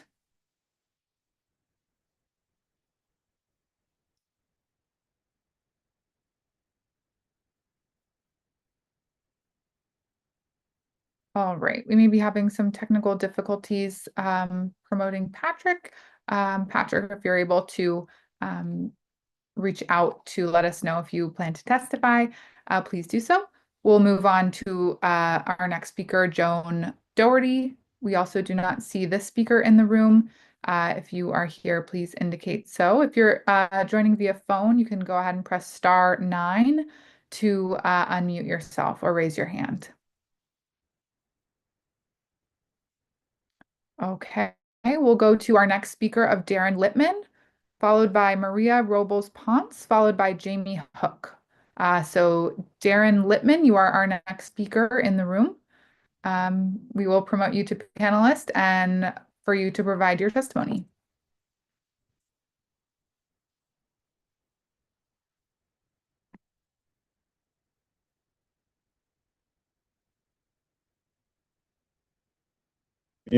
Hello? Hi, welcome. Hi. Can you see my video? I can hear you. I'm not able to see your video yet. Stop video. Saw you for a moment. There we go. You can see the video? Yes. So you can see I can't see my own video. So can you see all the towers in the background? Sure can. So those are all the Greenpoint towers. So I live on Commercial Street. I've witnessed firsthand about 10 of those towers being made. Some of those through COVID. When I was sheltering in place, they were still continuing to build.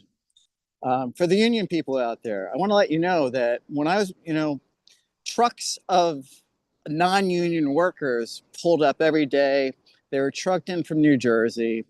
I'm really unclear that any of these jobs are really union jobs. So union people, you need to hold these people accountable that 100% of those jobs need to be union. For city planning, look, Box Street Park was fully funded, was supposed to be funded by 77 Commercial Street, which is back there behind me. 77 Commercial Street gave $9 million to build Box Street Park, and they couldn't build it in the beginning because of the handicap accessibility lot until they could find a new spot for them, which they did, and then it still didn't get built for years and years and years. So what happened was the money wasn't invested, and then not enough money was collected. So if they collected probably enough money with the 9 million that they got, but since they waited and the value of the dollar decreased so much, they didn't have enough money to remediate it. So we're still on a holding pattern for 70% of that lot to get built. And that's just a complete failure of city planning, right? It should have been invested and it should have been deployed the second it could have been deployed. So I'm really upset about that. As far as the 2005 zoning text, the 2005 zoning text said that every building, and they sold it, the way they sold it to us is that these towers would be like a birthday cake, so that each tower would successively get smaller and smaller as it gets to the top. Well, that didn't happen.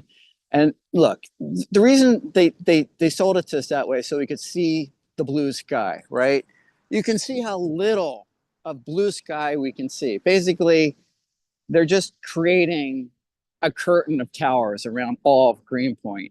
And as you can see from the renderings from today from the applicants, that the towers are specifically tilted in a way that they block the entire blue sky. So, that needs to be rectified, and that needs to be looked at. You got to revisit the zoning text and decide if that's legal or illegal or part of this ULURP modification. I don't know how that works, but I would like to get an answer on that.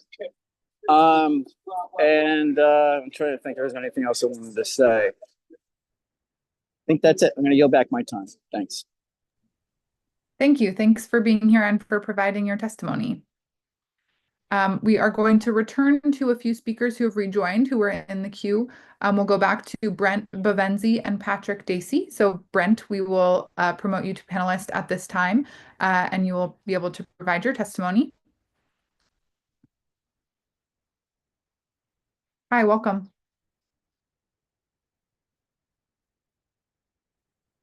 Hi there, thanks. Yeah, my name is Brent Bavenzi. I live in Williamsburg, and I am over on North 15th Street in Collier, probably, if not every day, at least multiple times a week.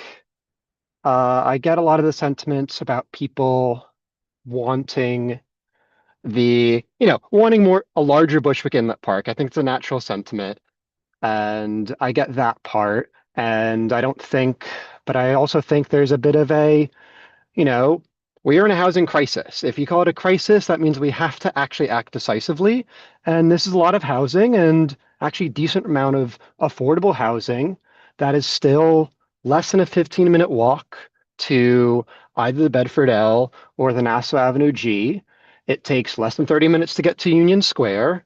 I think that is not a transit desert by any means. This is exactly places that generally we should have housing. I know this neighborhood has added a lot of housing, but if we look at the vacancy rate, our vacancy rate is lower than the rest of the city, showing that there is still a massive demand for housing in this neighborhood. You can look at it by seeing how crazy high rents are. So I get the desire for a larger park, but ultimately the unfortunate reality I see with it is that the park is still incomplete. And if we wait around for some perfect project that adds ton of housing nearby and still gets us a park, we might be waiting decades. I really do think that a bird in the hand is worth two in the bush. And this is a project that still seems to be a decent amount of open space and provides housing. And I think it is reasonable for the developer to make sure that there's a bird-friendly facade in the building. And we have plenty of towers on this space. That was the entire deal with 2005 rezoning. No matter what people's thoughts are on it, was to this is how we can remediate this post-industrial waterfront. And so, yeah, I think this is overall a great project. And as long as there's a few thoughtful touches, it should move forward. Thanks. Thank you. Thanks for being here and for providing your testimony. I'm glad we were able to get you back in the room. We'll go back to another speaker that was called Patrick Dacey. Patrick, we will go ahead and promote you at this time to hear your testimony.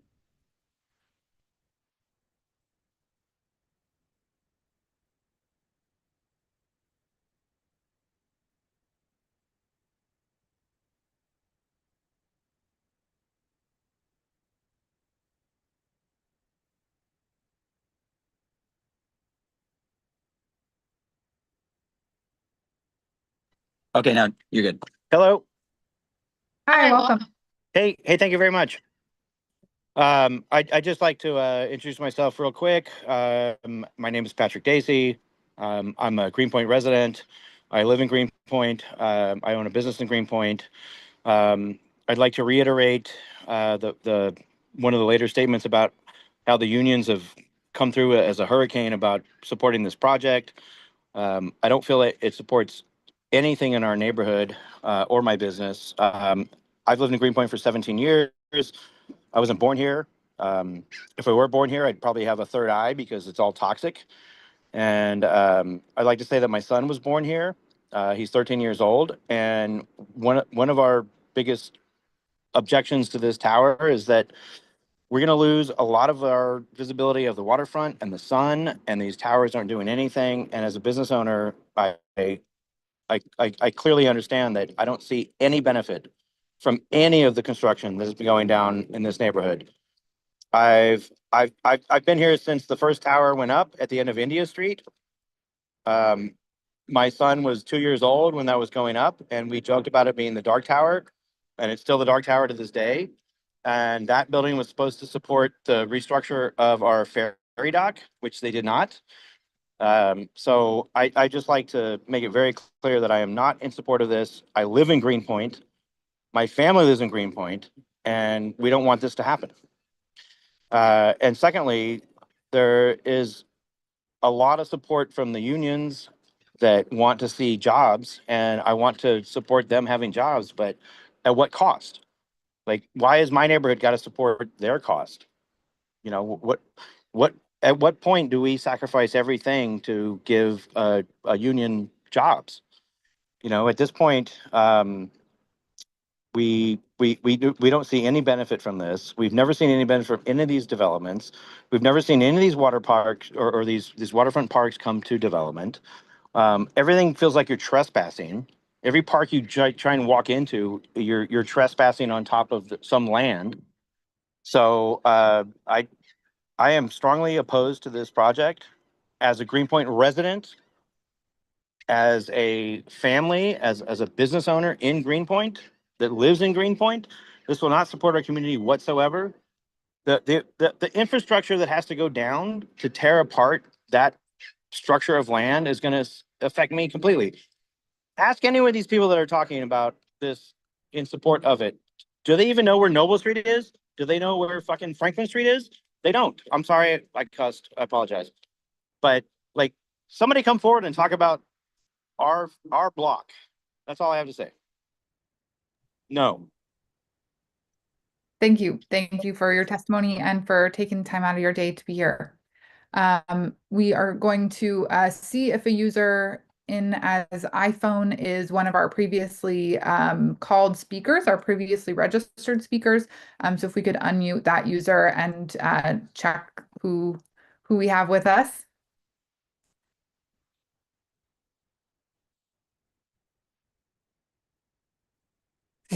Yeah. Hi, I'm Kim Frazier. You're Am Kim I Frazier. on? Okay. Yes. Yeah. You were a previously registered speaker, so we'll go ahead and hear from you now. Okay, thank you. I would just like to underscore everything that Patrick just said. I live quite close to his business, and we have been here for a long time. And nothing has been realized for us. I call it the dog and pony show came to town way back in 2005. And they said, oh, you poor people, you live in such a dump. We're going to help you. This is the city people talking. It's going to be so much better. You're going to love it. You won't believe what we're going to give you. And hello, take a walk out there. Look what we have. We have no open space. There's like little private parks right behind plants, right behind the apartment towers. And maybe there's a sidewalk in front of that playground, but there's certainly not a ribbon of green going from Newtown Creek all the way to the Williamsburg Bridge. That was what we told we were going to get. And that this ribbon of green was going to be connected from one building, from one development to the next. And everyone would be out there. They drew these renderings with people rollerblading and pushing strollers and sitting on benches. And it was beautiful. It looked fantastic. That's what's going on right now, right here. Whatever Gotham draws for us will not be like the drawing. And that little piece of skinny little piece of open space is not it doesn't come close to what people promised us in 2005. So it's the same old fraudulent story that we're always told around here, which people were told back when they were getting plastic factories and all the rest of it, that, you poor people, you don't have any education, you need jobs. So we're going to put you in this plastic factory over here making plastic bags for us. Meanwhile, the garage door is emitting a ton of toxic smell, and it's right on, it's not a story up or 2 stories up, it's on the ground. So people have all come to this neighborhood, I think, for as long as Greenpoint has been here, taken advantage of it and used it and abused it, and they pat themselves on the back at night when they go to sleep because they think, oh, me and my guys over here in the city hall have really helped them. Now they're going to get out on the waterfront. Well, it's just not true. Everything that every time people come and do this, what we're doing now, the end result is always the same. We get the tower, it goes up like, I can't believe how fast they go up, how tall they are. These are the ones here are going to be even taller, and yet there's not another school. There's not another huge public pool that we really need for families. There's never anything else. Maybe they plant a tree or something, but there's never any major infrastructure that this poor neighborhood has been needing forever. Thanks for providing your Okay, thank you. All right, we appreciate your time and for being here today. Our next speaker is Maria Robles Ponce. I don't believe we see this person in the room, and so we'll continue on. But if you are in the room, please let us know. The next speaker is Jamie Hook, who I believe was joining via phone. Jamie Hook, if you are in the room, please indicate. We're not seeing you at this time. We'll note that we're skipping these next few speakers and make sure that we come back to you if you do join. Jamie Hook.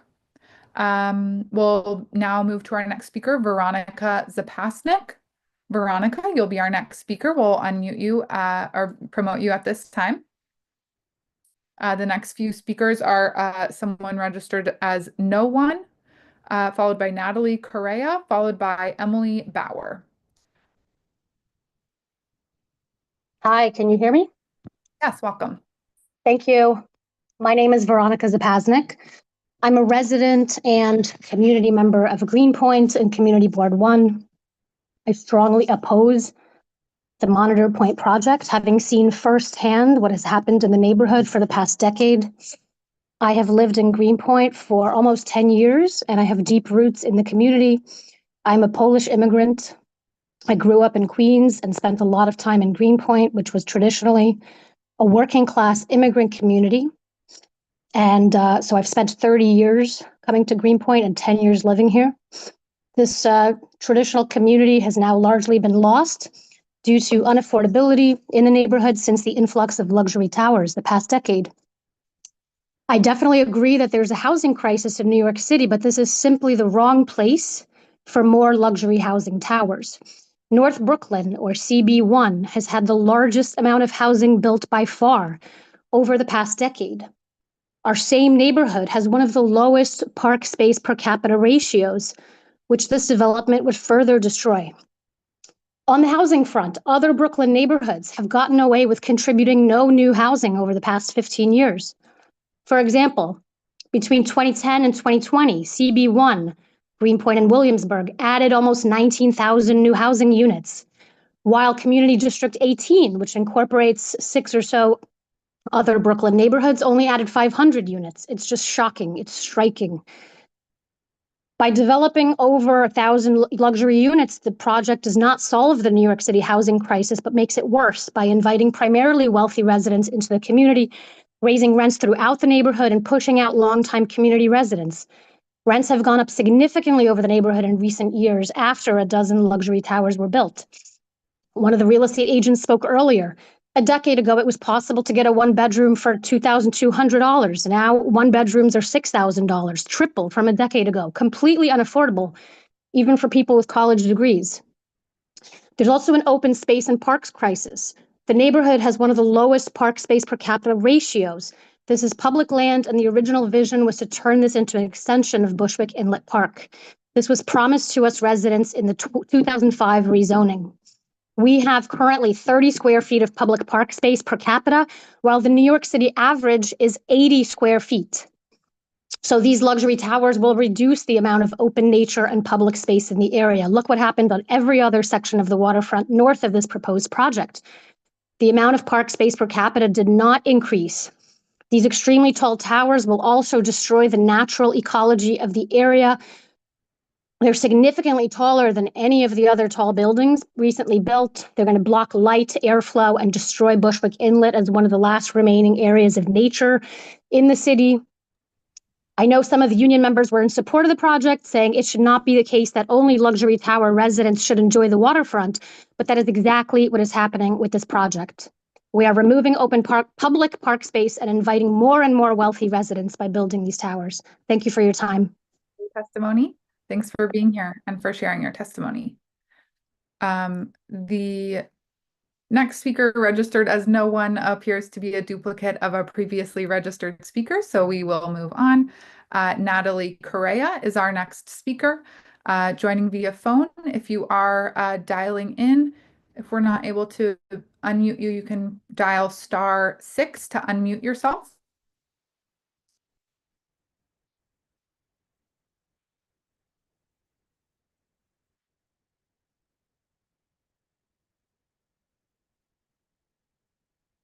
Hello, welcome. Hi, thank you. Hi. Yes, my name is Natalia Correa, and I live and I work and volunteer in Greenpoint every day. And I'm here to voice my opposition to the project as it's currently proposed. I believe this development is completely out of scale for Greenpoint. I've been listening to all the speakers today, and I want to highlight that many of the speakers, several of the voices that are in support of the project don't actually live here. And that matters because it's the people in Greenpoint, such as myself, will be directly impacted by this project. We'll be dealing with the construction, the congestion, the pollution, and just overall the long-term impact every single day. And it's not just for a few months, it's for years to come. And not only that, but we're already dealing with overdevelopment, limited green space, overcrowded, unreliable transit. And this proposal would only bring, this proposal would bring approximately 3,000 new residents into the neighborhood. And we are already struggling to keep up. And while there will be some quote unquote affordable housing, that term, I believe it means very little when the rest of the development is luxury focused. And we've seen it time and time again. These kind of projects accelerate displacement and drive out the very community that this project is claiming to serve. I'm also deeply concerned about the environmental risks. Building right on the East River, disturbing contaminated soil, and the exposure to noise and air pollution. As we know, Greenpoint has a long history of being treated as a sacrifice zone when it comes to environmental justice. So this is also a really big concern. So my ask is that please listen to the people who actually live here and in the neighborhood, because we deserve better. Thank you. Thank you. Thank you very much for taking time out of your day and providing your testimony here.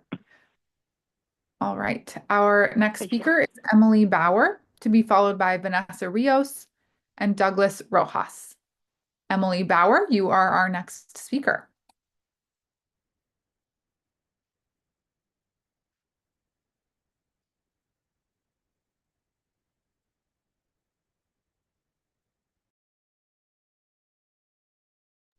Now I'm here. Okay, you guys can hear me? Yes, we can. Welcome. Great. If you can't tell, my name is Emily. I'm a mom raising 2 kids in Brooklyn and just down the street, a little bit more towards Williamsburg on North 7th. We've been around the L line renting, like some of our speakers, for about 12, 13 years. And I'm also a landscape architect who's worked on city projects like the Lower Manhattan Climate Adaptation Plan. I'm here to strongly oppose the Monitor Point development.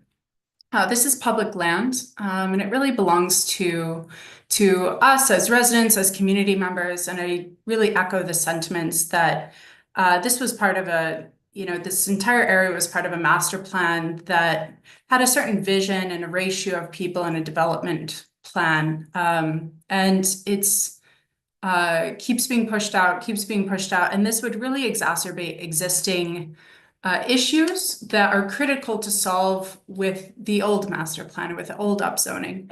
The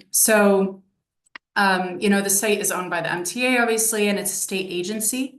And I really believe that this land should go to public good, so that we can fulfill the decades-old promise of the park. The MTA has, many funding sources. I think what's notable, and I'm happy for them, that their budget is now balanced. And this project is really a drop in the bucket of their annual budget. And so focusing on how this is truly public land and sacrificing our waterfront for such short-term gain, I believe is short-sighted and irresponsible. This is a public land, ultimately. The MTA's annual budget is something close to $20 billion. This is really not doing a lot for them. And moreover, it's really not doing a lot, I think, for affordability. The building is really just checking the baseline of 25% affordable housing. That's what's required. And while the design of connection is great, if it's not approved, they're basically using that. We have other public spaces like that all along the Williamsburg waterfront, and they don't do anything for public space in the neighborhood. They become rife with dog pee and really just private, uncomfortable spaces, not places I would go with my children. And I think, moreover, this overlooks the infrastructure issues. If you try catching the L line anywhere near rush hour, you can't get a train. You walk around the neighborhood and there's garbage on the street. North Brooklyn Parks Alliance is doing a lot towards that. But, it's completely overrun as is. There's no climate adaptation plan for the neighborhood that is viable. And this plan is along the waterfront and really at a critical piece where this property is Bushwick Inlet, and it's an inlet where water will come in and flood the neighborhood in the event of storm surge. And so it's really critical that we plan. Sorry. Thanks for your testimony and for sticking with us today. Thank you. Our next three speakers are Vanessa Rios, Douglas Rojas, and Mike Batter. So Vanessa Rios will promote you to panelist now and invite you to provide your testimony. These are our last three registered speakers. So after this, we're going to take a pause and allow anyone who may have registered to speak, wasn't able to join, or was watching on YouTube to have an opportunity to register to speak. So that's what's next on the agenda here. But we will go to these last three registered speakers. Vanessa Rios, you are our next speaker.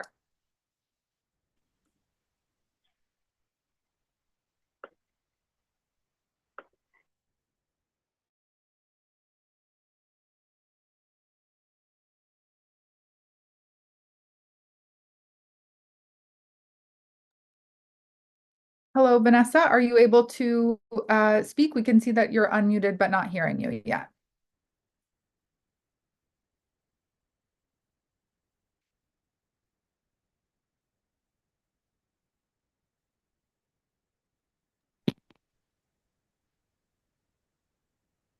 Hello? Hi, yes, we can hear you now. Hi, apologies for that little issue, but I can start my testimony right now. Yeah. Please begin. Okay, thank you. Good afternoon, everyone, and thank you for staying in this call for a little bit over, I think, 2 hours or 3 hours. I am a North Williamsburg resident and renter. I know this neighborhood not from behind a desk or a developer's sketchpad, but from getting a bite from the mom and pop shop around my neighborhood, seeing families enjoy our very limited park space and mostly the people around me. That's why I strongly oppose this project. One of the many speakers in favor of this project said that the waterfront shouldn't belong to North Brooklyn residents only, but if Monitor Point is allowed to happen, that's exactly what will happen. A waterfront exclusive to upper tax brackets. These 1,000 apartments, they are not made for working class people like those at Gotham Broad to repeat their talking points about affordable housing. We've seen the pattern already, buildings advertised as mixed income, where affordable units are at a minimum. Instead, here in this neighborhood, we already have those luxury buildings with studios starting at $6,000 a month.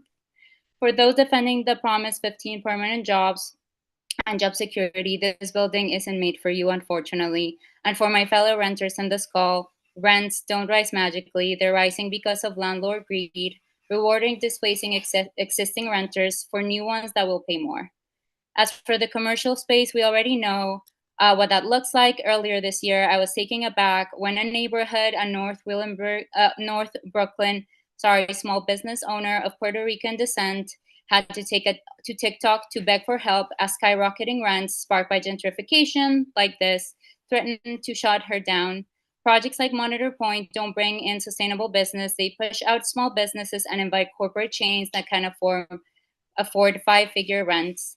It's enough to look at all the empty commercial space currently offered for rent in new developments in my neighborhood. But there is a better alternative, and it's already in front of us: open public green space, a park that welcomes visitors not as tenants or customers, but as community, a place where visitors and local community members can enjoy without an entry fee, a space that actually brings life and business to the neighborhood, not displacement. New York doesn't need another luxury tower, or towers in this case. It needs more places that weave us together, not tear us apart. Gotham, stop pretending that this is about affordability or jobs or access.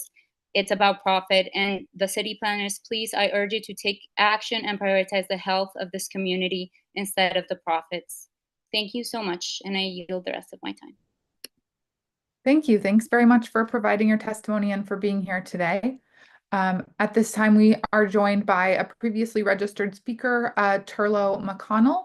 So we will turn to this speaker to hear from them next, and then close out with Douglas Rojas and Mike Batter. Turlo McConnell, you'll be our next speaker. If we'll promote you to panelist at this time for you to provide your testimony.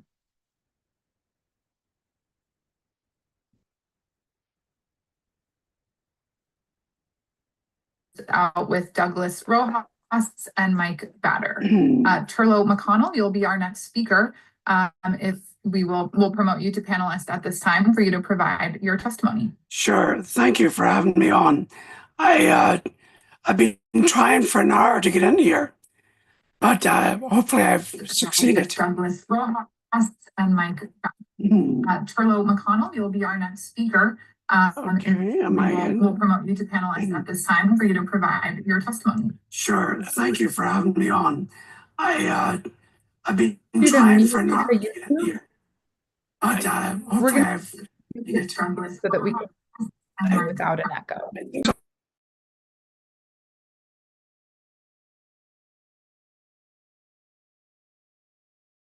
Thank you for having me on.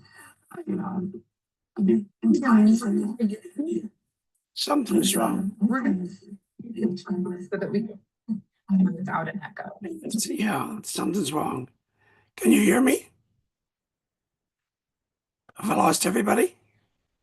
We can hear you, but there's an echo. If you have the YouTube running on a separate screen, you'll need to close that so that we don't hear the echo. Let's see. I hope I didn't get rid of myself. Am I in? Am I here? We're ready for your testimony. Okay, Thank great. you. It'll be short and sweet. I've lived about 4 blocks from what is now named Monitor Point, which to me is an outrage.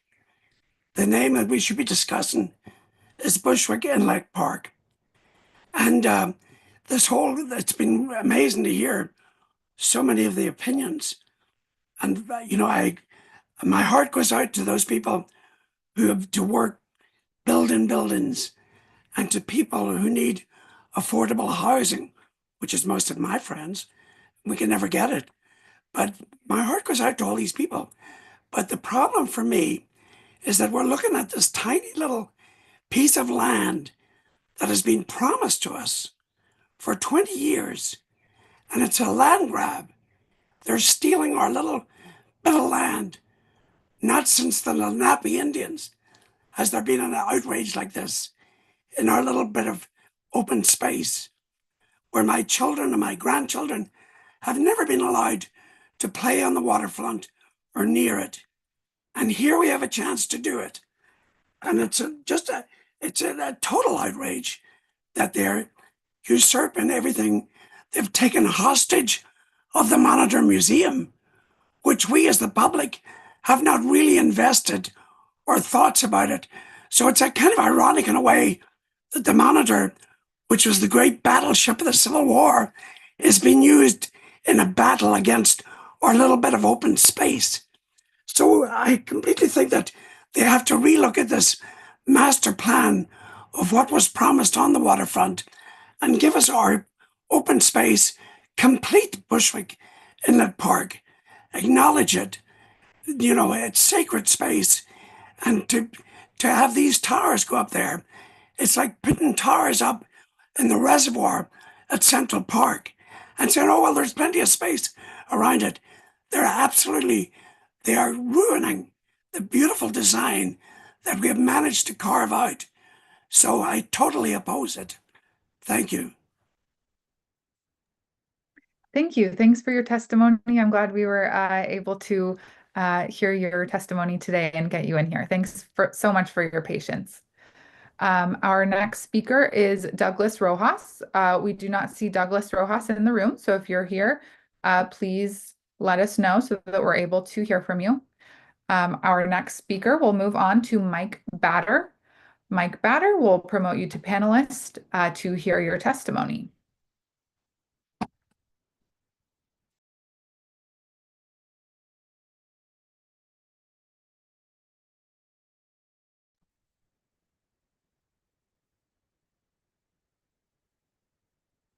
Hello, can you hear me?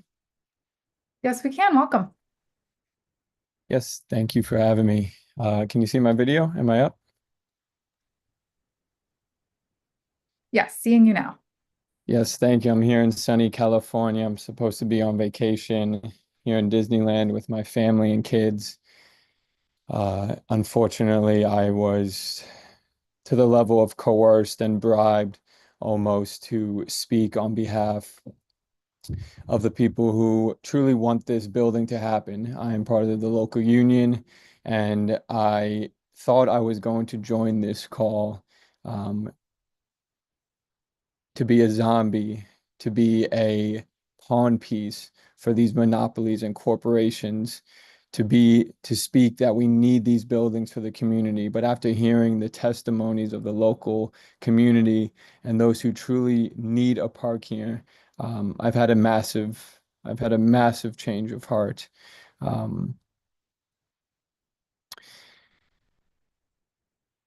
It's as a father, as a human being, it's just so sad to see this going on and to hear the difference of genuineness in what people are saying from those who want this park to happen, for those who do not want the towers to be built. Their level of genuineness speak far volumes than the ones who, like myself, were going on these calls and are reading from scripts to the level again of coercion and bribery to say we need these buildings to happen in this community. But it doesn't need to be that way. We need to listen to those who speak truthfully, those who speak genuinely, those who speak from the heart, those who speak part of nature. And if I can have a change of heart, if I could go on here and risk my job, risk my union job to speak up, to speak against what I was told to come on this call to say, well, then I hope you can have a change of heart too. I truly hope you have a change of heart. And to those who hid behind the camera, those who read the words of someone other than their own, then I hope you have a change of heart too. Because it is a change of heart that we need. That is a necessity for us to continue to grow an actual community here in Greenpoint. Because a building will only crumble, will only hinder the growth of such a beautiful community that has been fostered here in North Brooklyn. So please have a change of heart, just like me, a father who has taken the time away from his kids here in Disneyland to speak to you, to say no to these towers, and to yes to community. Thank you. I'm Mike Vader from Local Union. Thank you. Thank you. Thanks so much for sticking with us and for providing your testimony for us today. Thank you. At this point, we have reached the end of our speakers queue. So we are going to take a brief pause to allow anyone who has not had a chance to do so to go call into our dial-in participant hotline if you had any technical difficulties so that we'll able to resolve at this time. So if I can ask our production to go ahead a couple of slides to our recess slide with the registration information. At this time, we'll take a 5-minute recess. Anyone who we skipped or had any technical difficulties and was not able to share their testimony, please join at this time or call one of these toll-free numbers with the meeting ID shown at the bottom, starting with the 618. And we will be able to work on resolving any technical issues that you may have had. At this time, we'll take a 5-minute pause and we'll reconvene at about 5:38 to hear from any further registered speakers. Thanks so much and speak with you very soon.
All right, good afternoon and welcome back.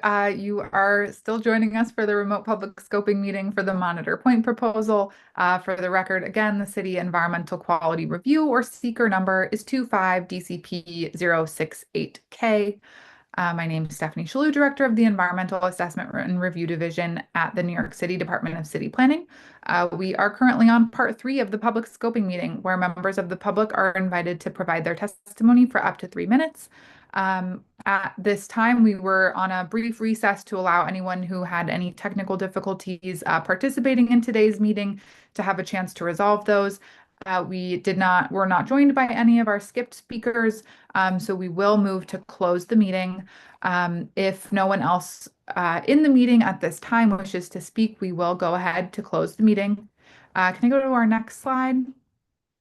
I'd like to remind everyone that whether you provided testimony, did not provide testimony, or were not able to provide testimony in verbally today, we do welcome our written comments, and those can be submitted online via hard mail or email. The email address shown here is our email address specifically to collect comments on this draft scope of work.